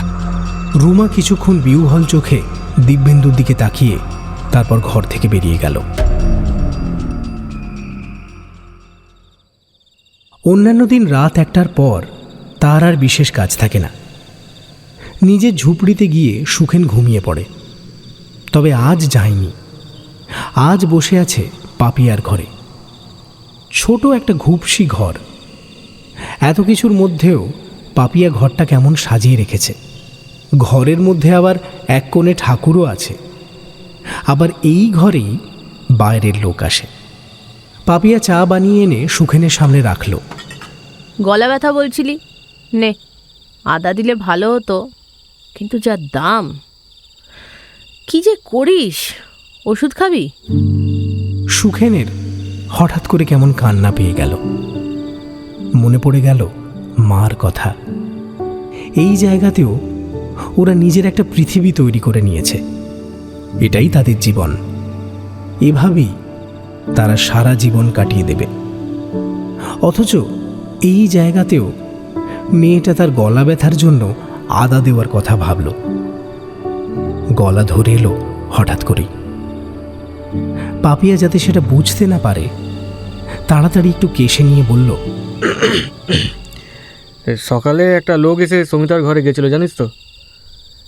সমিতা আমাকে কিছু বলতে চাইলো না, কিন্তু আমার মনে হচ্ছে ডাল মে কুচ কালা হ্যায়। কত কম বয়সী মেয়ে পাড়ায় ঢুকে যাচ্ছে। তুই বেশি ভাবিস না বাবা, ওদের অনেক ক্ষমতা। হ্যাঁ রে, কাউকে কিছু বলেছিস নাকি? না না, বলিনি, কিন্তু ওই মেয়েগুলোকে দেখলে মায়া হয়। কাদের কাদের সব নিয়ে আসছে। সমিতা মোটা টাকা পাচ্ছে। পাক, তোকে ভাবতে হবে না। ভাবিস না, বোকামো করিস না। ওরা একবার কিছু বুঝে গেলে তোর বিপদ আছে। এ জায়গা ছাড়তে হবে। একটা গাড়ির শব্দ হলো। সুখেন জানলার কাছে গেল। দেখল বড় গাড়িটা এসে দাঁড়িয়েছে। অনেকগুলো মেয়ে সেই গাড়ি থেকে নেমে ঢুকে গেল ভেতরে। এবার সেই লোকটাকে দেখতে পেল সুখেন। উঠে দাঁড়ালো সে। ওই দেখ, ওই লোকটাও এসে গেছে। বড় কোনো ব্যাপার আছে বলে মনে হচ্ছে। তুই কোথাও যাবি না, চা খা বসে বসে। তুই একবার গিয়ে দেখে আয় না, মেয়েগুলোকে নিয়ে কার ঘরে ঢোকাচ্ছে। সুমিতার ওখানে তো এত জায়গা নেই। বড় জ্বালাতন করিস তুই, জানিস তো। ঠিক আছে, আমি যাচ্ছি। আমি যতক্ষণ না ফিরছি তুই কিন্তু এখান থেকে নড়বি না। পাপিয়া বাইরেটা দেখে সন্তর্পণে বেরোলো। কিছুক্ষণ পরে এসে বলল, হ্যাঁ, তুই ঠিকই বলেছিলি, সমিতার ঘরেই গেছে। আর একটা ব্যাপার হলো, আরও কয়েকটা মেয়ে সমিতার ঘর থেকে বেরিয়ে গেল। বাজারের গলিটা দিয়ে ওদের নিয়ে গেল। তার মানে দেওয়া নেওয়া চলছে। কি ব্যাপার বলতো?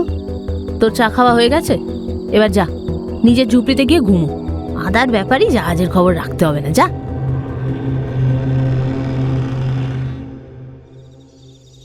সেই কবে ছোট্ট একটা ব্যাগে রুমা 100 টাকা রেখেছিল। আপদকালীন টাকা, পালানোর জন্য রাখা। দিব্যেন্দু তাকে 1 টাকাও দেয় না। রুমা কোনোদিন দিব্যেন্দুর পকেট থেকে টাকা নেয়নি। সন্ধে নেমেছে। রুমা যেন ঘোরের মধ্যে চপের দোকানে গিয়ে চপ নিয়ে ফিরে এলো। তারপর সুন্দর করে মুড়ি মেখে দিব্যেন্দুকে দিল, বাবা মাকেও দিল। তারপর ঠাকুর ঘরে গিয়ে ফোন অন করলো, লোকটার নাম্বারে ফোন করলো। রিং হতেই লোকটা ধরল। আপনার ডিসিশন হলো? আমি কোথায় থাকি কি করে বুঝবেন? আমাকে হোয়াটসঅ্যাপে লোকেশন পাঠান। হোয়াটসঅ্যাপে গিয়ে আমার নেট নেই। বলিয়ে দিচ্ছি, লোকেশন পাঠান, বাকিটা দেখছি। ফোন কেটে গেল। রুমার ঘাম হচ্ছিল। দিব্যেন্দু জানতে পারলে সত্যি সত্যি তাকে পুঁতে দেবে, কিন্তু আর না, আর পারা যাচ্ছে না, অনেক হয়েছে, এবার এখান থেকে বেরিয়ে যেতে হবে। নেট প্যাকের SMS এলো।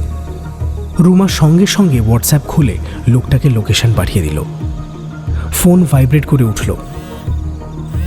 ফোন ধরতেই লোকটা বলল, 2 ঘন্টা লাগবে। রাত 11টার পর বাড়ির বাইরে একটা কালো গাড়ি দাঁড়াবে, উঠে চলে আসুন। শুনুন শুনুন, আপনি চলে আসুন। অবশ্য না আসতে চাইলে আসবেন না, গাড়িতে 10 মিনিট দাঁড়াবে, দেখুন কি করবেন। ফোন কেটে গেল। রুমা ফোন সাইলেন্ট করে রেখে দিল। রুমা, কি হলো, কোথায় গেলে? রুমা ঘরে ঢুকলো। বলো। রাতে কি রান্না আছে? রুটি মাংস। মাংস কে আনলো? বাবা। গুড। শোন, ডাক্তার দেখাবি। তোর মাকে বলে দিয়েছি বাচ্চা চাই আমার। রুমা ঘাড় নাড়ল। দিব্যেন্দু হাতে চিমটি কাটলো, ঘাড়ে চিমটি কাটলো। রুমা কিছু বলল না, চুপ করে বসে রইল। মা বাবা তো কাল চলে যাবে, তারপর আবার শুরু করবি তুই? আমি কিছু করি না। আবার মিথ্যে কথা? দিব্যেন্দু রুমার পেট খামচে ধরল।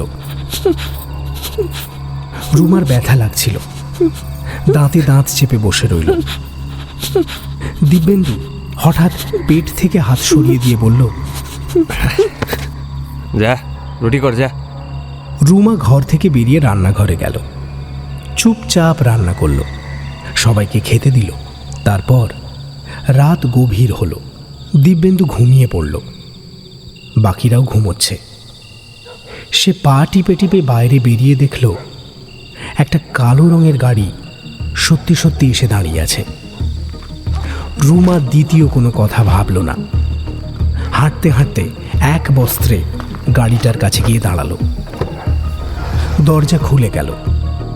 সে গাড়িতে উঠে বসতে দরজা বন্ধ হয়ে গেল।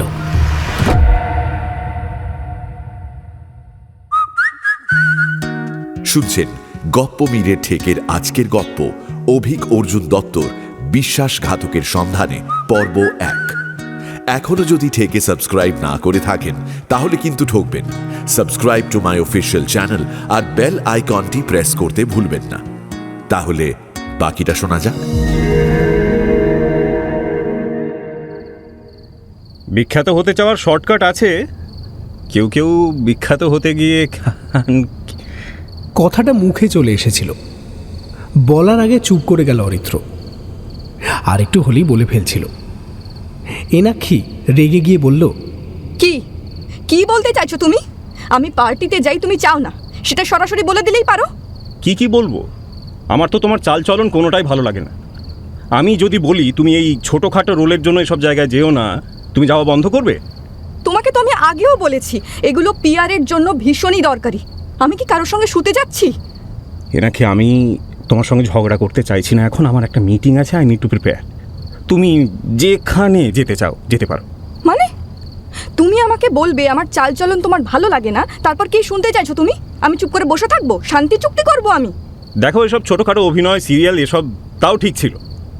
তারপর ওদের সাকসেস পার্টিতে মাঝরাতে মাতাল হয়ে প্রডিউসারদের জড়িয়ে ছবি তুলেছ, তাও বুঝলাম।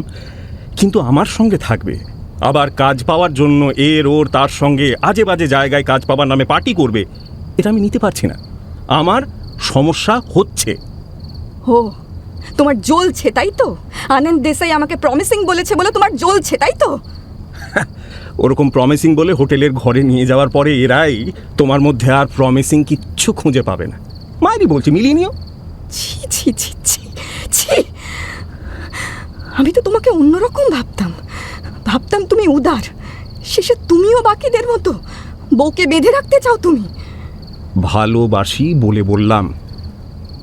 চোখের সামনে আমার বউকে কেউ লাইনে নামিয়ে দেবে, দেখতে পারবো? Enough, just enough. এই কথাগুলোর পরে আমার আর এই বাড়িতে থাকার তো কোনো মানেই হয় না। আমি আজই চলে যাব, ইনফ্যাক্ট এখনই চলে যাব। কি হলো, তোমার কিচ্ছু যায় আসে না তাই না? তুমি যেতে চাইলে যেতে পারো। দেখো, তুমি তোমার পথ তো বেছেই নিয়েছো, আশা করি ভবিষ্যতে ভালোই থাকবে। এনাক্ষী রাগী চোখে কিছুক্ষণ অরিত্রর দিকে তাকিয়ে ব্যাগ নিয়ে এলো। আলমারি খুলে তার শাড়ি গয়না ব্যাগে তুলতে শুরু করলো। তুমি আজকে আমায় যা অপমান করলে, এটা আমার মনে থাকবে। থাকবে না। তুমি যা শুরু করেছো তাতে এসব ছোটোখাটো ব্যাপার তোমার মনে থাকবে না। দেখো, উদার হওয়া এক ব্যাপার, আর চোখের সামনে সব কিছু দেখে চুপ থাকা আরেক। আমি পারলাম না উদার হতে। এনাক্ষীর চোখ থেকে জল পড়ছিল। সে ব্যাগে সব জিনিস ভরে ঠিক করে ব্যাগ গোছাতে পারছিল না। আমি চলে গেলে তুমি বাধা দেবে না? না, একদিন না একদিন তুমি যেতেই, আমি জানতাম। তুমি জানতে? তোমার জন্য আমার এত স্যাক্রিফাইস, এত সব কিছু, সব মিনিংলেস হয়ে গেল। তুমি নিজে তো জীবনে কিছু করতে পারলে না, আমি করছি, সুযোগ পাচ্ছি, সেটা দেখে তোমার রাগ হচ্ছে তাই না? হিংসে করছো তুমি, এত ইগো তোমার। তুমি তাই মনে করলে তাই। শুধু এটুকু বলে রাখি, তোমার সঙ্গে কথা বলার, তোমার সঙ্গে দিন রাত ঝগড়া করার আমার আর প্রবৃত্তি হচ্ছে না। ও, আমাকে ঘেন্না করছো তাই তো? না, এখনো করছি না, কিন্তু যে পথে এগোচ্ছ খুব শিগগিরই ঘেন্না করার মতো জায়গায় যেতে হবে। হ্যাঁ, প্রোটেকশন ইউজ করে নিও, কেমন? যার সঙ্গে শুয়ে পড়াই যায়, তবে আজে বাজে অনেক রোগ হতে পারে, তো সেটা একটু দেখে নিও। এনাক্ষীর কান মাথা ঝাঁ করছিল, আর দাঁড়ালো না। সে ক্যাব বুক করলো, তারপর আলমারির চাবিগুলো টেবিলের ওপর রেখে ব্যাগ ঠেলতে ঠেলতে বেরিয়ে এলো। অরিত্র বসে টিভি দেখছে, ওর দিকে একবার তাকালো না। এনাক্ষী ফ্ল্যাট থেকে বেরিয়ে লিফট নিয়ে নিচে এলো। তার বাড়ি শিলিগুড়িতে। এত রাতে কি করে যাবে? আরেকটা কাজ করলেও হয়, সে তো ঘর থেকে বেরিয়েই এসেছে। অরিত্র যে পার্টিতে যেতে বারণ করেছিল সেখানে গেলেই হয়, সেটাই ভালো। ক্যাব এসে গেছে। এনাক্ষী পার্টির হোটেলটা ড্রপ লোকেশনে দিয়ে দিল। ক্যাবে উঠে বসে তার ব্যালকনিটা দেখলো একবার। ওই তো তার নিজের যত্ন করে লাগানো টবগুলো দিব্যি দেখা যাচ্ছে। অরিত্র তো একবার ব্যালকনিতে আসতে পারত। ঘরের বাইরে রাতের কলকাতা অন্যরকম। ঘরের নিশ্চিন্ত নিরাপত্তার বাইরে একটা শহর, যেখানে সবাই তার দিকে অদ্ভুত চোখে তাকাচ্ছে, সবাই তাকে ছিঁড়ে খেতে চায়। অরিত্র তো ওই পার্টিগুলোতে ছিল, ওর থাকার না থাকায় অনেকখানি তফাৎ। এখন অরিত্র নেই, সে একা যাচ্ছে। কি করবে সে? হোটেলের বাইরে তাকে নামিয়ে ক্যাব চলে গেল। এনাক্ষী ব্যাগ নিয়েই হোটেলের ভেতর ঢুকল। সুবীর বাইরে দাঁড়িয়েছিল, এনাক্ষীর হাতে ব্যাগটার দিকে তাকিয়ে আছে। এনাক্ষী একটু সামলে নিয়ে বলল, একটু বাইরে গেছিলাম, ব্যাগটা কোথায় রাখা যায়? আমাকে দিন, আমি রাখছি, আপনি এন্ট্রি নিয়ে নিন। এনাক্ষীর হাত থেকে ব্যাগ নিল সুবীর। এনাক্ষী পার্টিতে ঢুকল। ঢিমে তালে মিউজিক চলছে, একদিকে কয়েকজন মাতাল গল্প করছে। সবার এতক্ষণে দল বানানো হয়েই গেছে। সে কোন দলে গিয়ে বসবে? কাউকেই তো চিনতে পারছে না সে। সুবীরও বা কোথায় গেল? ঢোকার পর থেকেই এনাক্ষীর একটা অস্বস্তি হতে শুরু করলো। মনে হচ্ছিল একজোড়া চোখ যেন তার দিকে তাকিয়ে আছে। বেশিক্ষণ অপেক্ষা করতে হলো না, লোকটা তার দিকেই এগিয়ে এলো। ম্যাম, ব্যাগ নিয়ে হোটেলে এলেন দেখলাম, দাম্পত্য কলহ নাকি? এনাক্ষী লোকটার দিকে তাকালো। চিনতে পারল না। দামি স্যুট, দামি চশমা, খুবই হ্যান্ডসাম, যেন চূড়ান্ত আত্মবিশ্বাসী একজন লোক। আপনি? যোগেন্দ্র শর্মা। লোকটা হাত বাড়ালো। এনাক্ষী লোকটার সঙ্গে হ্যান্ডশেক করলো। নতুন ইনভেস্টর, ওই ডুবে যাওয়া ইন্ডাস্ট্রি বাঁচাতে এসেছি বলতে পারেন। তা আপনি বললেন না ব্যাগ নিয়ে এসেছেন কেন? তার আগে বসুন না। যোগেন্দ্র সোফায় বসালো তাকে যত্ন করে, ড্রিঙ্ক দিল।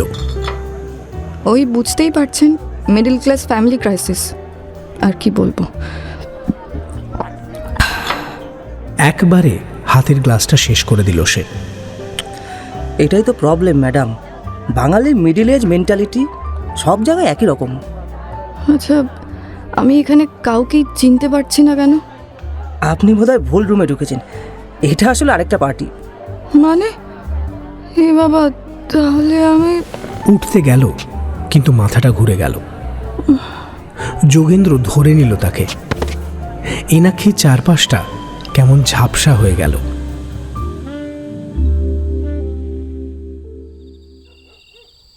মাঝরাতে দিব্যেন্দুর ঘুম ভেঙে গেছিল। দেখল পাশে রুমা নেই। উঠে সারা বাড়ি খুঁজেছে। ওর চিৎকারে রুমার বাবা মা উঠে পড়েছেন। রুমা, এ রুমা, এই কোথায় গেলে? রুমা, এই রুমা, রুমা। এবার দিব্যেন্দু দৌড়ে বাইরের ঘরে দরজার কাছে গেল। দরজা খোলা, রাস্তা টিউবের আলো জ্বলছে। দিব্যেন্দু কোমরে হাত দিয়ে কিছুক্ষণ দাঁড়িয়ে রইল। রুমার মা বাবা বাইরের ঘরে এলো। দিব্যেন্দু নিজের দু গালে চড় মারতে শুরু করলো। কি হলো বাবা?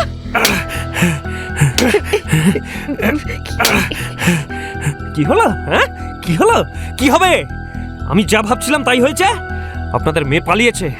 আমি জানতাম সব। কারণ না কারোর সঙ্গে কিছু একটা চলছে। আমার দেওয়া সোনার কানের দুল ৮,০০০ টাকা দাম, শালা ওটাও নিয়ে গেছে। রুমার বাবা বললেন, তুমি কি জানো, মানে কারোর সঙ্গে ওর কিছু ছিল নাকি? জানবো? হ্যাঁ, আমি জেনে কি করব? ঘুমিয়ে পড়ুন। আবার কি ঘুমিয়ে পড়ুন? ঘুমন। না, ঘুমিয়ে কি করবেন? হ্যাঁ, আপনার মেয়ের বিয়ে হয়েছিল এই বাড়িতে, সেই পালিয়েছে। এ বাড়িতে তো আপনাদের আর জায়গা হবে না। যান, বেরিয়ে যান। দাপাতে দাপাতে দিব্যেন্দু ঘরের ভেতরে গেল। রুমার বাবা মার ব্যাগ টানতে টানতে বাড়ির বাইরে এনে রাস্তায় ছুঁড়ে ফেলল। এই তো, এই যে ব্যাগ। যান, ফুটে যান। এখন কটা বাজে? রাত 2টো তো। রাতে রাস্তায় থাকুন, সকালে বেরিয়ে যাবেন। যান। বাবা মাথাটা ঠান্ডা করো, তোমার মাথা গরম হয়ে যাচ্ছে। তুমি জল খাও। এই মাগি, এই আমি কি খাবো তুই শিখে দিবি? হ্যাঁ, তুই শেখাবি শালা। হ্যাঁ, বেরো। ফট এখান থেকে। দিব্যেন্দুর চিৎকার শুনে প্রতিবেশীরা বেরিয়ে এলো। রুমার বাবা খালি গায়ে লুঙ্গি পরে রাস্তায় দাঁড়িয়ে আছে। দিব্যেন্দু ঘরের দরজা ভেতর থেকে বন্ধ করে দিল। অরিত্র সমস্যা হলো, সে বেশিক্ষণ রাগ করে থাকতে পারে না। ভীষণ রাগ করবে, তুমুল চিৎকার করবে, ঝগড়া করবে, বিলো দ্য বেল্ট আঘাত করবে। তারপর এক সময় তার রাগ কমে আসবে, তখন লজ্জা লাগবে। রাত 11টা নাগাদ তার মনে হলো এনাক্ষীকে একা ছাড়া ঠিক হয়নি। মেয়েটা একা একা চলে গেল, খারাপ লাগছিল। ফোন করলো, ফোন অফ বলছে। অরিত্র তৈরি হয়ে নিল। এনাক্ষী কোন হোটেলে আছে সে জানে। পার্কিংয়ে এসে গাড়ি স্টার্ট দিল সে। বিন্দু বিন্দু ঘাম জমছে মাথায়। এটুকু সে নিজেও জানে এনাক্ষী খারাপ কিছু করার মেয়ে নয়, কিন্তু কথা বলার সময় কখন যে সব রকম সভ্যতা ভদ্রতা ভুলে যায় সেটা নিজেও জানে না। যখন বুঝতে পারে তখন দেরি হয়ে যায়। এনাক্ষী যে এতদিন তার সঙ্গে ছিল এটাই অনেক। অন্য কেউ হলে তাও থাকতো না। সবাই তার মতো অসভ্য মানুষকে সহ্য করে না। রাস্তা ফাঁকাই আছে। গাড়ি হোটেলের পার্কিংয়ে রেখে অরিত্র রিসেপশনে ঢুকে দেখল সুবীর পায়চারি করছে। অরিত্র এনাক্ষীর কথা জিজ্ঞেস করাতে সুবীরও বলল এনাক্ষীকে খুঁজে পাচ্ছে না। অরিত্রকে নিয়ে সুবীর ব্যাংকোয়েটে গেল। এনাক্ষী কোথাও নেই। অরিত্র কয়েক সেকেন্ড মাথা নিচু করে তারপর সুবীরকে বলল, হ্যাঁ, হোটেলে কোনো রুমে যায়নি তো? এসব কি বলছো তুমি? ও তোমার ওয়াইফ, আর এনা কি খুবই ডিসেন্ট মেয়ে, ভালো মেয়ে। তুমি তো ওর সঙ্গে অনেক পার্টিতে গেছো, কখনো মনে হয়েছে ও এরকম কিছু করতে পারে? অরিত্র সুবীরের হাত ধরে বলল, আই এম সরি, প্লিজ কিছু মনে করো না। আমি কি করব বুঝতে না পেরে এভাবে বলে ফেলেছি। একটু দেখো না ও কোথায় গেছে। আরেকটা ব্যাপার হতে পারে, পাশের হলে আরেকটা পার্টি ছিল, ওটাই ভুল করে ঢুকে যেতে পারে। চলো তাহলে, তাই চলো। দুজনে বেরিয়ে হোটেলের অন্য পার্টি রুমের এন্ট্রান্সে গেল। সেখানে দুজন বাউন্সার দাঁড়িয়েছিল। সুবীর তাদের এনাক্ষীর কথা জিজ্ঞেস করতে একজন ভেতরে ঢুকে গেল। কিছুক্ষণ পর বাইরে বেরিয়ে এসে জানালো এনাক্ষী নামের কেউ ভেতরে নেই। এক্সকিউজ মি, আমাদের একবার ভেতরে ঢুকতে দেওয়া যাবে না, এটা হাই প্রোফাইল জোন, আনঅথরাইজড কাউকে ভেতরে ঢুকতে দেওয়া হবে না। কি বলছেন আপনি? একজনকে খুঁজে পাওয়া যাচ্ছে না আর আপনি আনঅথরাইজড বানাচ্ছেন? প্লিজ প্লিজ শোনো অরিত্র, রাগারাগি করো না, আমার সঙ্গে এসো, আমি কথা বলছি। সিসিটিভি ফুটেজ আছে, সেখান থেকেই দেখে নেওয়া যাবে। সেটা তুমি এতক্ষণ দেখোনি কেন? আরে আমার এত গেস্টকে সামলাতে হচ্ছে, মাথাতেই আসেনি। চলো ব্যবস্থা করো, নইলে পুলিশকে ডাকতে হবে। কি রে বাবা, তোমাদের কি কোনো দায়িত্ব নেই? ফোনটা অবধি অফ। তোমার ওয়াইফ তো মাইনর নয় অরিত্র, তাছাড়া সে ব্যাগ নিয়ে কেন এসেছিল সেটাও তো জানি না। আমাকে একটু সময় দাও, আমি ফুটেজ দেখার ব্যবস্থা করছি। অরিত্র রাগী চোখে সুবীরের দিকে তাকিয়ে রইল।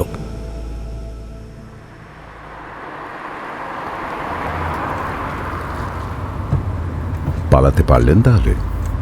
লোকটা গাড়ি চালাচ্ছে, রুমা পেছনে সিটে বসেছে। লোকটার মুখ ঠিক করে দেখা যাচ্ছে না, কণ্ঠস্বরে উষ্ণতা। হ্যাঁ পেরেছি, বাড়িতে খুব অশান্তি হবে। তা তো হবেই, তারপরে ভুলেও যাবে। রুমা মাথা নিচু করল। ঠিকই তো, তাকে মনে রাখবে কেন? সে কি ছিল, একটা চাকর ছাড়া? আচ্ছা আমি কোথায় যাচ্ছি? আপনি যেমন বললেন, আপনাকে যা জ্বালাতন করেছে তাতে 7-8 দিন একটা নিরাপদ আস্তানায় বিশ্রাম করুন, তারপর না হয় দেখা যাবে। এমনি এমনি বিশ্রাম করব? হ্যাঁ, এমনি এমনি, কিচ্ছু করতে হবে না। খাবেন আর ঘুমোবেন। তারপর তারপর আমায় কি করতে হবে?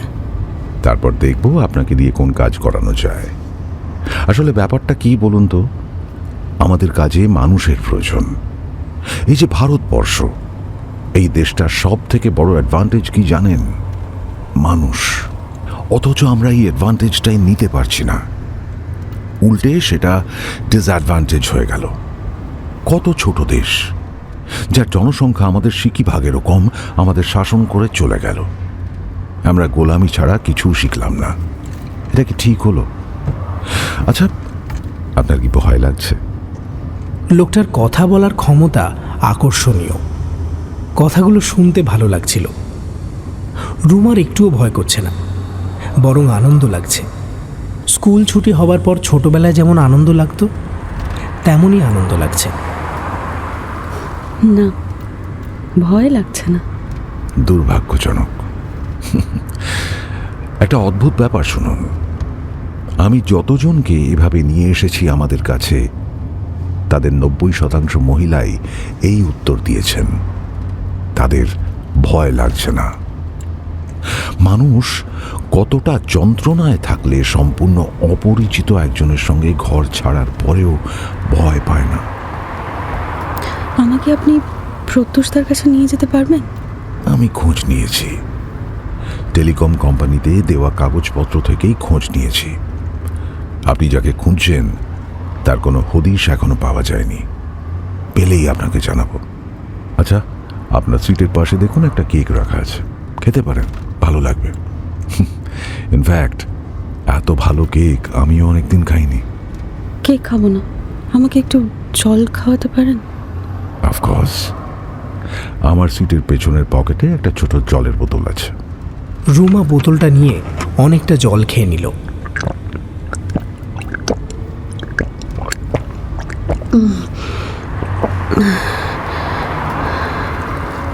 রাতের রাস্তায় কেমন মসৃণভাবে গাড়িটা চলছে। কত দাম হবে গাড়িটার কে জানে।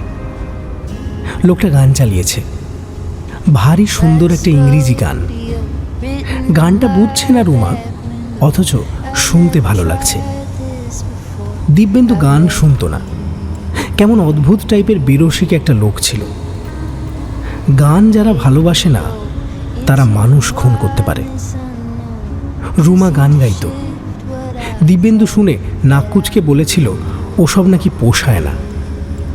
কি অদ্ভুত তাচ্ছিল্য!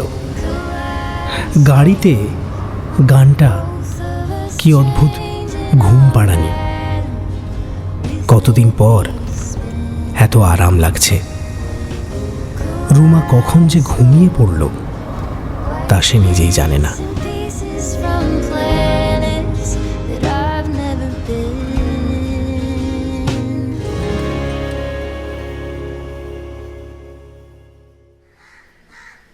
অফিসের জন্য বাড়ি থেকে বেরোতেই দিব্যেন্দু দেখল পাড়ার লোকজন দাঁড়িয়ে আছে গেটের সামনে।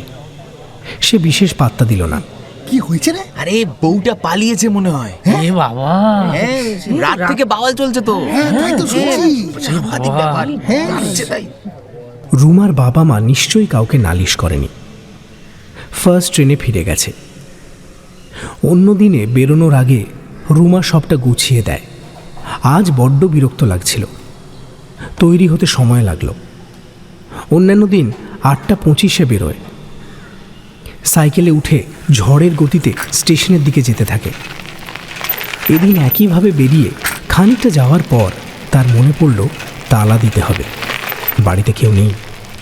আবার ফিরে তালা দিয়ে স্টেশনে পৌঁছে দেখল রুমার বাবা মা দাঁড়িয়ে আছে। দিব্যেন্দুকে দেখে দুজনেই সিঁটিয়ে গেল। দিব্যেন্দু জোর পায়ে ওদের কাছে গিয়ে বলল, কোথাকার কোন বেশটাকে আমার গলায় ঝুলিয়ে দিয়েছিলি? হ্যাঁ, নিশ্চয়ই বাবু পেয়ে গেছে একটা। ফ্যামিলিতে সবাই কি এরকম নাকি? ট্রেন ঢুকছে। দিব্যেন্দু দুজনকে আপাদমস্তক দেখে নিয়ে ট্রেনের দিকে দৌড়ল। রুমার বাবা মা বিহ্বল চোখে দেখল দিব্যেন্দু ট্রেনে উঠে পড়েছে। তাপসও একই সঙ্গে উঠল। বসার পর বলল, এই শ্বশুর শাশুড়ি না তোর? স্টেশনে ছাড়তে এসেছে নাকি? মায়েরই বলছি, বাঙালদের জামাই আদরের না কোনো তুলনা নেই। আমার বউ পালিয়েছে। তাপস আর কামরুল তার দিকে হাঁ করে তাকালো। প্রেম ছিল কোথাও একটা, পালিয়ে গেছে। ওই শ্বশুর শাশুড়ি এসেছিল, ওদের রাতে তাড়িয়ে দিয়েছিলাম। এখন স্টেশনে এসে দেখি এখানেই বসে আছে। শালা আর কি মারছো ফালতু? তাজ দাও। ইয়ার কি মারার কিছু নেই এখানে। হ্যাঁ, বউ পালিয়ে গেছে বলে কি ইয়ার কি মারবো নাকি? এটা কি ঘটিদের মাংস না যে অকারণে চিনি দিয়ে দেবো? তাপস কিন্তু রাগলো না, বলল, এ ভাই, তুই অফিস যাচ্ছিস, থানায় কমপ্লেন করিসনি? বউ পালিয়েছে, থানায় গিয়ে কমপ্লেন করার কি হলো? তোমার বউ পালায়নি কখনো? ওরে, এভাবে পালালে মেয়ের আর ফেরে না। ফেরে না? ঠিক ফিরবে, চিন্তার কিছু নেই। কি লজ্জার, কি লজ্জার! তুই বুঝতে পারছিস কি লজ্জার? লজ্জার না? হ্যাঁ, লজ্জার দেখাচ্ছি শালা। তাসগুলো শাফল করছিল কামরুল। তার হাত থেকে সব তাস নিয়ে জানলা দিয়ে ফেলে দিল দিব্যেন্দু। উঠে দাঁড়িয়ে বিড়বিড় করতে লাগলো, লজ্জার শালা, লজ্জার। হ্যাঁ শালা, লজ্জার কি আছে? হ্যাঁ, লজ্জার কি আছে? লোকজনকে ঠেলতে শুরু করে একটু একটু করে এগোতে শুরু করলো সে। এই দিব্যেন্দু, দিব্যেন্দু কি করছিস? কোথায় যাচ্ছিস? চলন্ত ট্রেনে দিব্যেন্দু সবাইকে ঠেলে ঠুলে দরজার কাছে গিয়ে ঝাঁপ দিতে যাচ্ছিল। তাপস আর কামরুল শক্ত করে ধরে ফেলল। দিব্যেন্দু একই কথা বিড়বিড় করতে করতে অজ্ঞান হয়ে গেল। পালাতেই পারে, লজ্জার কিছু নেই, লজ্জার কিছু নেই।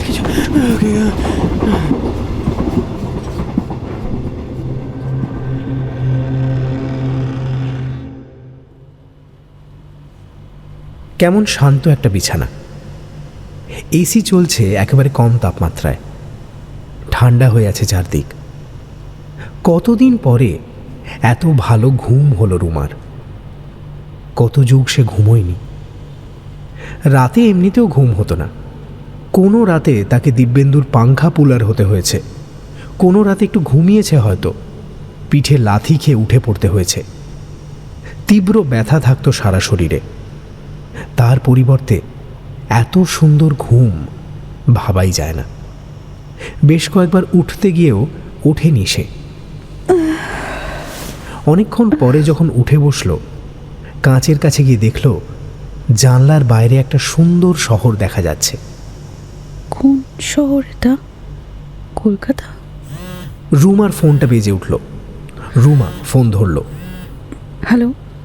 ঘুম হলো নাকি আর একটু ঘুমোবেন? অনেক দিন পরে ভালো করে ঘুমোলাম। খুব ভালো। আপনি প্রায় 14 ঘন্টা ঘুমিয়েছেন। এবার তো কিছু খেতে হবে। দরজা খুলে বেরিয়ে আসুন। করিডোরটা যেখানে শেষ হবে সেখানেই খাবারের ব্যবস্থা আছে। আচ্ছা। ফোন রেখে রুমা ঘর থেকে বেরোলো। একটা লম্বা করিডোর। সে হাঁটতে শুরু করলো। লোকটা ঠিকই বলেছে, একটা ঘরে 4টে টেবিল পাতা। একটা টেবিলে একজন মেয়ে বসে আছে। রুমা ঘরে ঢুকতে মেয়েটা তার দিকে তাকিয়ে বলল, এটা কোন জায়গা? জানি না তো। আপনি জানেন? না, জানি না। ঘুম ভাঙার পরে আমাকে এখানে খেতে আসতে বলা হলো। মেয়েটা হাত তুলে বুফে টেবিল দেখালো। বিভিন্ন রকম খাবার সাজানো আছে, ভাত, মাংস, মাছ। রুমা সেদিকে একবার তাকিয়ে বলল, আপনি খাবেন না? আমার বাড়ির জন্য খুব মন খারাপ করছে। খুব ঝগড়া করে বেরিয়েছি, তবু। কি নাম আপনার? এনাক্ষী। খেয়ে নিন। আপনি বলুন কি কি আনবো, নিয়ে আসছি। আমার কিচ্ছু খেতে ভালো লাগছে না। রুমা একটা প্লেটে ভাত, ডাল আর একটু পনির নিয়ে এসে এনাক্ষীর সামনে রেখে বলল, খেয়ে নিন। খালি পেটে থাকা ঠিক না। আমারও খুব খিদে পেয়েছে। বাড়িতে থাকলে এত খিদে পেত না, কিন্তু এখানে খুব খিদে পেয়েছে। আমার মনে হচ্ছে আমি কোথাও বেড়াতে এসেছি। খুব মজা লাগছে জানেন। আপনার ভয় লাগছে না? এরা তো আমাদের আইসিসের কাছে বেচে দিতে পারে, আরও ভয়ঙ্কর কত কিছু করতে পারে, তাও ভয় লাগছে না? রুমা ভাত ডাল নিয়ে এসে এনাক্ষীর সামনে বসে খেতে শুরু করলো। না, লাগছে না। আসলে আমি যেখান থেকে এসেছি সেখান থেকে বেরোলে সব নরকই ভালো লাগে। জানেন, আমার বর হঠাৎ করে পাল্টে গেল। আমাকে যা ইচ্ছে বলতে শুরু করলো, কিন্তু কোনোদিন আমার গায়ে হাত তোলেনি। কত কিছু কিনে দিত। তাহলে আপনি ওদের কথায় রাজি হয়ে চলে এলেন কেন? আমি রাজি হইনি তো, কিছুতেই না। কোনো এক পার্টিতে ঘুমের ওষুধ খাইয়ে আমার ইচ্ছের বিরুদ্ধে আমাকে এখানে আনা হয়েছে। আমি না এদের ছাড়বো না। আমি বাড়ি যাব, তখন কত চিৎকার করলাম, কিছুতেই শুনলো না। শুধু বলে গেল খেয়ে নিন, খালি পেটে থাকবেন না। আশ্চর্য। আচ্ছা, আপনার বরের জন্য মন খারাপ লাগছে না? একেবারে না। আমার লাগছে। লোকটা কেমন পাল্টে গেল। খেয়ে নিন না, তারপর মন খারাপ করবেন না হয়। এনাক্ষী খেলো না, চুপ করে বসে রইল।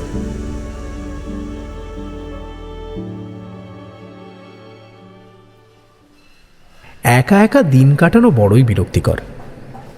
টিভিতে কি আর দেখবে? চ্যানেল বেশিবার পাল্টাতে গেলেও ভয় লাগে পাছে রিমোট খারাপ হয়ে যায়। তখন আবার বাপিদা বকাঝকা করবে। সিসিটিভির ছেলেগুলো এখনো আসেনি।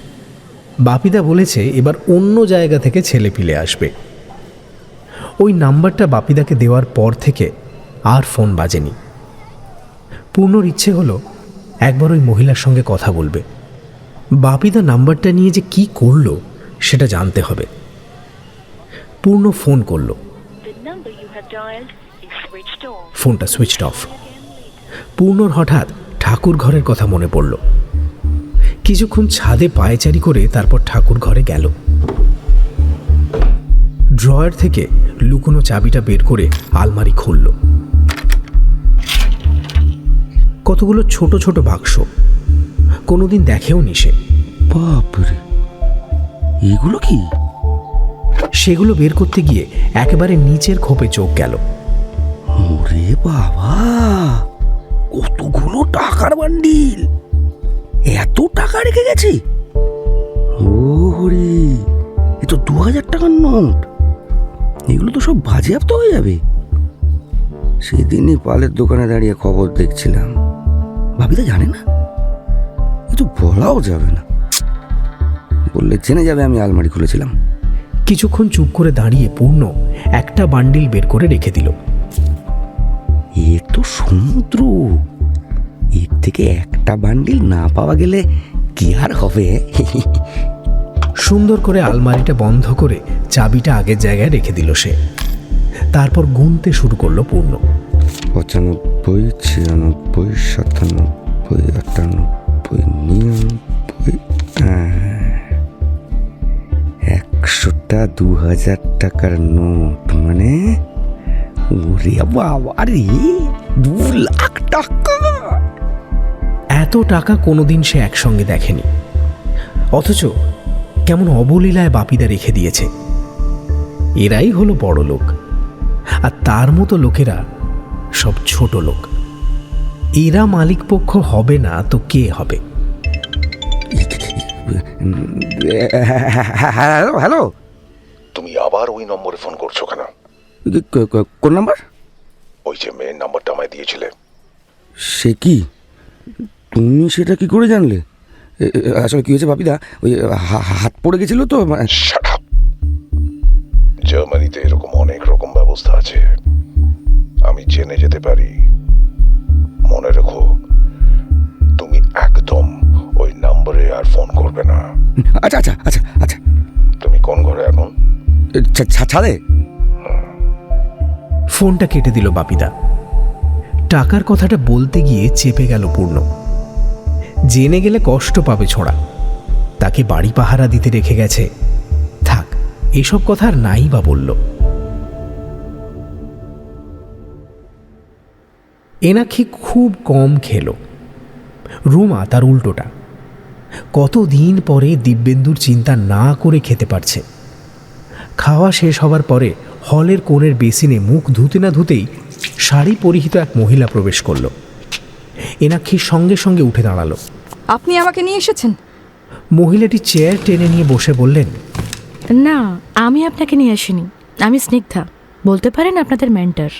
মেন্টর? এখানে কি কোনো গেম চলছে নাকি?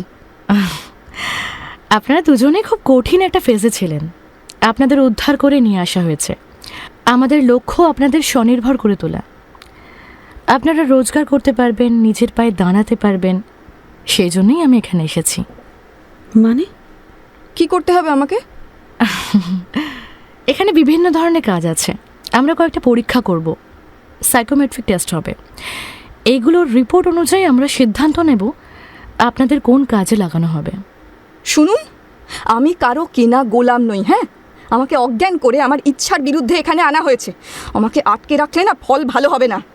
স্নিগ্ধা ট্যাব বের করে কয়েক সেকেন্ড সেটা নাড়াচাড়া করে বলল, এক সেকেন্ড, আপনার হাজব্যান্ড আপনাকে কাজ করতে দিতে চান না। আপনি বাড়ি থেকে বেরিয়ে এসেছেন, খুব ভালো করে জানেন আপনার বাড়ি থেকে আপনার ফিরে যাওয়াটা মেনে নেবে না। তাহলে আপনি এই সময় কি করতেন? That's none of your business. আমাকে ফেরানোর ব্যবস্থা করুন। ও আই সি, তাহলে আপনি ট্রেনিং নিতে বা আমাদের সঙ্গে কাজ করতে আগ্রহী নন? না। বেশ, তবে আপনি আপনার ঘরে চলে যান, আপনাকে ফেরত পাঠানোর ব্যবস্থা করা হচ্ছে। আমার একটা ফোন লাগবে। রুমে আপনার খাটের উপরই ফোন রাখা রয়েছে, আপনি ফোন করতে পারেন। Thank you. এনাক্ষী ঘর থেকে বেরিয়ে গেল। স্নিগ্ধা রুমার দিকে তাকিয়ে বলল, সো আপনিও কি ফিরতে চান? একেবারেই না, আমি ফিরে যেতে আসিনি। কি করতে হবে আমাকে? দেখুন, আপনার মধ্যে বেশ কয়েকটা ন্যাচারাল ট্যালেন্ট আছে। আপনি কি করতে পারেন আপনি নিজেই জানেন না। আপনি পুনর্জন্ম পেয়েছেন রুমা, কিন্তু আপনি কি আমরা যা বলবো সেগুলো মেনে নিতে পারবেন? আমি তো জানিই না কি করে বাকি জীবনটা চলবে। যিনি ফোন করেছিলেন তার ভরসাতেই বাড়ি ছেড়ে এসেছিলাম। কি করতে চান বলুন? আপনার পায়ে এখনো ক্ষত আছে, আপনি এখনো ঠিক করে হাঁটতে পারছেন না। আপনাকে কয়েকটা ওষুধ দেওয়া হয়েছে, আপনার রুমেই রাখা আছে। আপনি প্রেসক্রিপশন অনুযায়ী ওষুধগুলো খেতে পারবেন। আপনি চাইলে আপনাকে সময় মতন মনে করিয়ে দেওয়া হবে। রুমা মুগ্ধ হলো। এত যত্ন, ভাবা যাচ্ছে না। তার আগে একটু বলুন না আমাকে কি করতে হবে। খারাপ কোনো কাজ না তো, মানে শরীর বিক্রির ব্যবসা? আমি শুধু এখন এই ভয়টাই পাচ্ছি। পৃথিবী এখন অনেক দূর এগিয়ে গেছে রুমা। শুধুমাত্র ওই আদিম ব্যবসাটা ছাড়াও অনেক কাজ আছে। কি রকম? সব একদিনে শিখে নেবেন। এমন সময় এনাক্ষী এসে চিৎকার করে বলল, ফোন যাচ্ছে না তো, কি ফোন দিয়েছেন?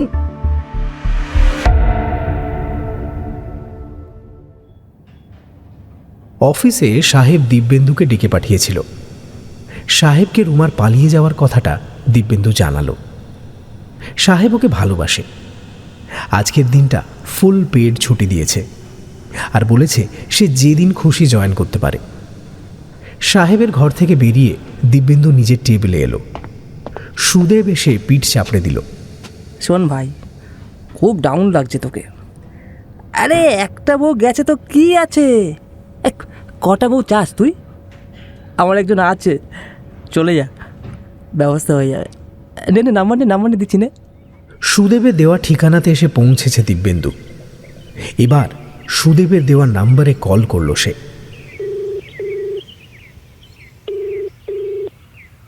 রিং হয়ে গেল, কেউ ধরল না। সুখেন চায়ের দোকানে বসেছিল। দিব্যেন্দুকে ভ্যাবাচাকা অবস্থায় দেখে এগিয়ে এলো।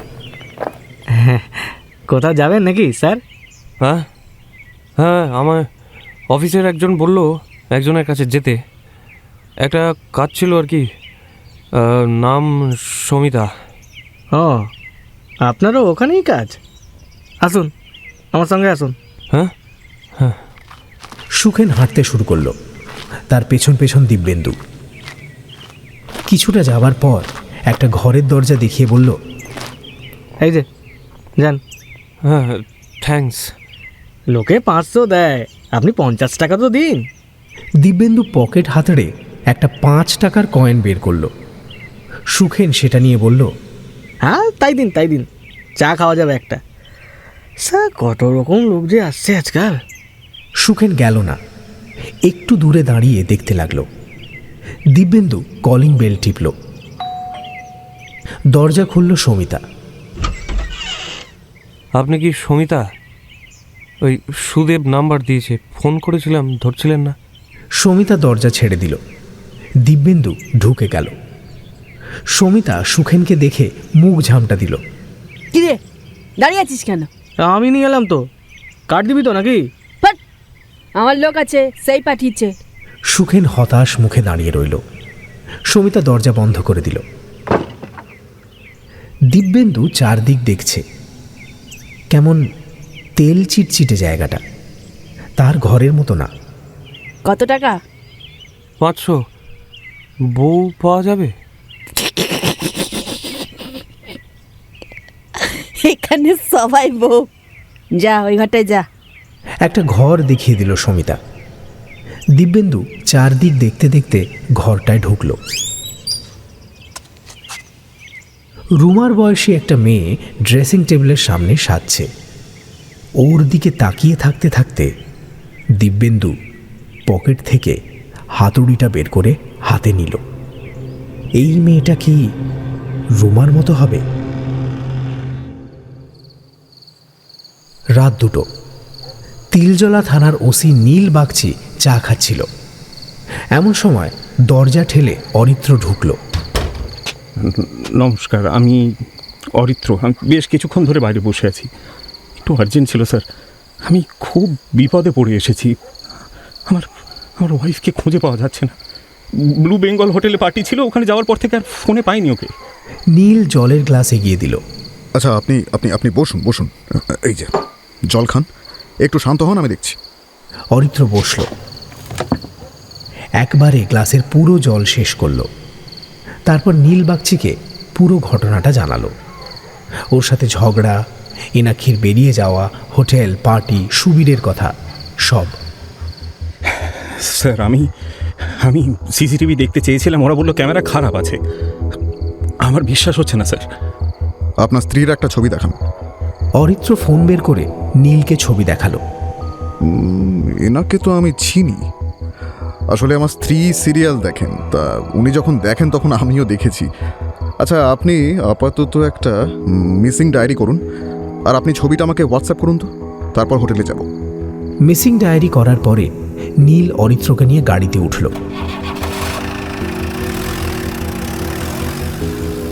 রাতের কলকাতা, রাস্তা একেবারে ফাঁকা। হোটেলের সামনে গাড়ি এসে দাঁড়ালো। সুবীর বাইরেই দাঁড়িয়েছিল। অরিত্রকে দেখে এগিয়ে এলো। সবাই মিলে রিসেপশনে পৌঁছলো। নীল রিসেপশনিস্টকে বলল, সিসিটিভি কবে থেকে খারাপ? রিসেপশনিস্ট অরিত্রর দিকে তাকিয়ে বুঝল অরিত্রই পুলিশ নিয়ে এসেছে। বলল, স্যার 2 দিন হয়ে গেল আমরা টেকনিশিয়ানকে খবর দিয়েছি, কাল অ্যাটেন্ড করবে বলেছে। ব্যাপারটার কিন্তু ইনভেস্টিগেশন হবে। আপনি জড়িত থাকলে কিন্তু ফাঁসবেন। ঠিক বলছেন তো? হ্যাঁ স্যার, আমাদের সিস্টেম লগে সব লেখা থাকে, আপনি দেখে নিন স্যার। এখানে কোনো রকম ম্যানিপুলেশন করা অসম্ভব। আর একটা পার্টি কাদের হচ্ছিল? Private party sir. Details? Aritra দাঁড়িয়ে দাঁড়িয়ে ঘামছে। তার হঠাৎ করে খুব অসুস্থ লাগতে শুরু করেছে।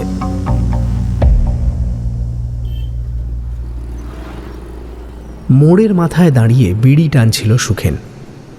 দুপুর 1:30 বাজে। বিল্লু জোর পায়ে ওর কাছে এসে জানালো সমিতা সুখেনকে খুঁজছে, খুব দরকার। সুখেন দৌড়তে শুরু করলো। বর্ষার সময় বর্ষা না হয়ে রোদ থাকলে বিচ্ছিরি গরম পড়ে যায়। দৌড়তে দৌড়তেই সুখেন বুঝতে পারছিল সে কাহিল হয়ে গেছে। সমিতার ঘরের সামনে গিয়ে সুখেন কাশতে শুরু করলো। দরজা খোলাই ছিল। বাড়ির ভেতর ঢুকে দেখল দিব্যেন্দুকে বারান্দায় বসিয়ে রাখা হয়েছে। দিব্যেন্দু গম্ভীর মুখে মেঝে বসে আছে। পারুল চিৎকার করছে। সমিতা সুখেনকে দেখে ছুটে এলো। কিরে, ইচ্ছে করে এই অপয়া মালটাকে নিয়ে এসেছিলি নাকি? সুখেন দেখল দিব্যেন্দু টুথপিক দিয়ে দাঁত খোঁচাচ্ছে। সে দিব্যেন্দুর সামনে গিয়ে দাঁড়ালো। এটা কি হলো দাদা? আমি মেটার মধ্যে আমার বউকে খুঁজছিলাম। আমার বউ পালিয়েছে রাতে। ওকে হাতুড়ি দিয়ে মারতাম, কেউ মেরেছি। সমিতার হাতে ঝাঁটা ছিল। সে মনে হয় এর আগেও দিব্যেন্দুকে 2-4 বাড়ি দিয়েছে। এই কথাটা শুনে ঝাঁটা পেটা শুরু করে দিল। দিব্যেন্দু নির্বিকারভাবে বসে বসে মার খেতে লাগলো। শোন, আমি এখনো কাউকে বলিনি, হ্যাঁ? এখানকার লোক যদি জানতে পারে না আমাদের মেয়েটাকে মেরেছিস তুই, তোর কপালে খুব দুঃখ আছে। ডাকবো শালা, দেখবি? ডাকো ডাকো ডাকো, আমার আর কি, বউ পালিয়েছে, মারলে মারবে। এ সুখেন, কি করবো রে? আমার মনে হয় বউ পালিয়ে গেছে বলে লোকটার কোনো সমস্যা হয়েছে। এটাকে আপাতত ঘরে আটকে রাখা যাক। এই চল তো। দিব্যেন্দুর হাত ধরে টানলো সুখেন। দিব্যেন্দু বাধা দিল না, সুখেনের সঙ্গে হাঁটতে থাকলো। একটা ঘরে নিয়ে গিয়ে দিব্যেন্দুকে বাইরে থেকে আটকে দিল সে। সমিতা কপালে হাত দিয়ে বলল, শালা একটা এসে জোটেও। পারুলকে হাসপাতালে নিয়ে যেতে হবে। আমি নিয়ে যাচ্ছি, কিন্তু একে কি করবি? টাকা পয়সা কি আছে দেখি, থাকলে ছেড়ে দেবো, নইলে পার্টির লোকেদের হাতে দিয়ে দেবো। শালা জেলের হাওয়া খেয়ে আসুক। আর আমার শালা কপাল দেখো, আমি ঘরে ঢোকালাম, কিছুক্ষণের মধ্যে দেখি পারুল চিৎকার শুরু করে দিয়েছে। তারপর দরজা খুলে পারুল বেরিয়ে এলো। বাকি মেয়েগুলো কোথায় রে? ও বেরিয়েছে সবাই। হ্যাঁ চল রে পারুল, তোকে নেয়নি কেউ। তোর কপালই খারাপ যা দেখছি। থাক, তোকে যেতে হবে না, আমি দেখছি কি করা যায়। খেয়ে ওঠার পর হলেই কখন যে ঘুম চলে এসেছিল রুমা সেটা বুঝতে পারেনি। ঘুম ভেঙে দেখল সে একটা সোফায় বসে আছে। তার সামনে সেই লোকটা পায়চারি করছে যে ওকে এখানে নিয়ে এসেছে। রুমাকে দেখে সে বলল, আপনাকে একটা ভিডিও দেখাবো রুমা, দেখবেন? আচ্ছা, আমার সঙ্গে যাকে এনেছিলেন তার কি হলো? সে বাড়ি যেতে চাইছিল যে। আমরা দেখছি ব্যাপারটা কি করা যায়, ঠিক করা হবে। মানে কি করা হবে? সেটা পরে আপনি জানতে পারবেন। তার আগে যেটা বলছিলাম, ভিডিও দেখবেন, অলমোস্ট রিসেন্ট ভিডিও। দেখান। লোকটা একটা ট্যাব তার দিকে এগিয়ে দিল। ভিডিওতে দেখা যাচ্ছে দিব্যেন্দু একটা ঘরে ঢুকে আচমকা একটা মেয়ের পায়ে হাতুড়ি মেরে দিয়েছে। রুমা শিউরে উঠল। আর একটু হলেই তার হাত থেকে ট্যাবটা পড়ে যাচ্ছিল। এটা কোথায়? রেড লাইট এরিয়ায়। ইনি আপনার হাজবেন্ড তো? বুঝতে পারছি কোন নরক থেকে আপনাকে উদ্ধার করে নিয়ে আসা গেছে। এবার বাকি জীবনটা আপনি কি চান তা আপনাকেই ঠিক করতে হবে। কি চাই মানে? দেখুন, আমাদের জীবন এক একটা সময় এমন একটা জায়গায় চলে যায় যেখান থেকে আমরা আর ঘুরে দাঁড়াতে পারি না। আমরা নিজেরাই বুঝতে পারি না বেঁচে থেকে আমাদের কি লাভ। হ্যাঁ, আমার সব সময় মনে হতো মরে গেলেই ভালো হতো। জানি, কিন্তু আপনি মরে যাননি। আপনি একটা নতুন জীবন পেয়েছেন। প্রতিদিনের নরক যন্ত্রণার হাত থেকে বেঁচে গেছেন আপনি। আপনি নিশ্চয়ই সেই জীবনে আর ফিরে যেতে চান না। চাই না, চাই না। আপনি আপনার বাবার বাড়ি ফিরতে চান? আমার সে রাস্তা বন্ধ। আচ্ছা, আমি আপনাকে একটা অফার দেব রুমা। আপনি যদি চান কাজটা করবেন না, আমি কিন্তু আপনাকে জোর করব না। কিন্তু আপনার মতো মেয়েরা যারা জীবনে এতটা সহ্য করে এসেছেন, তারা কিন্তু অনেক কাজ করতে পারেন। এমন কাজ করতে পারেন যেটা কেউ ভাবতেও পারবে না। আপনি রাজি থাকলে আমরা আপনাকে তৈরি করব। তবে হ্যাঁ, একদিনে হবে না, একটু সময় লাগবে। কি কাজ? সেটা এখনই বলবো না। আপনার ট্রেনিং শুরু হবে কাল থেকে।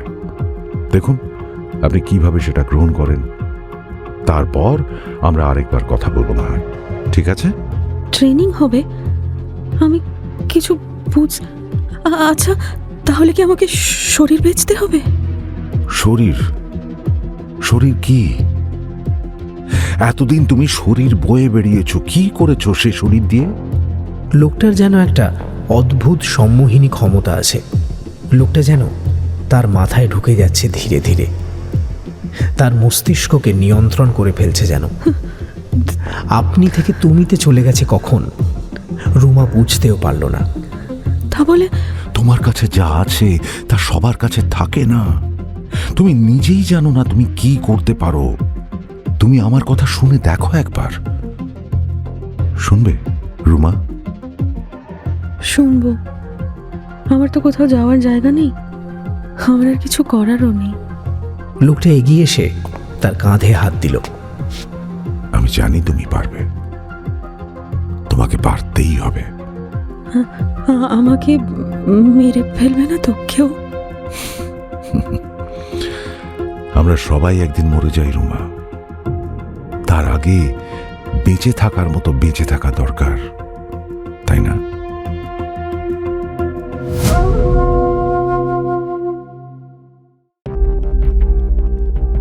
কি পরিণতি হবে রুমার?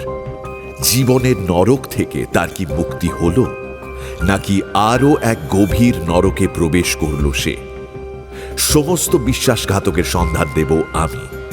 আসছে অভিক অর্জুন দত্তর বিশ্বাসঘাতকের সন্ধানে পর্ব 2 আগামী শনিবার। Till then, like, share and subscribe to my official channel and do not forget to click on the bell icon for notifications. নিজে তো শুনছেন, সঙ্গে বন্ধুদেরও জানান। প্রত্যেক শনিবার রাত 9টায় আমি মীর নিয়ে আসি গপ্প মীরের ঠেক, আপনার গপ্পের প্লেলিস্ট।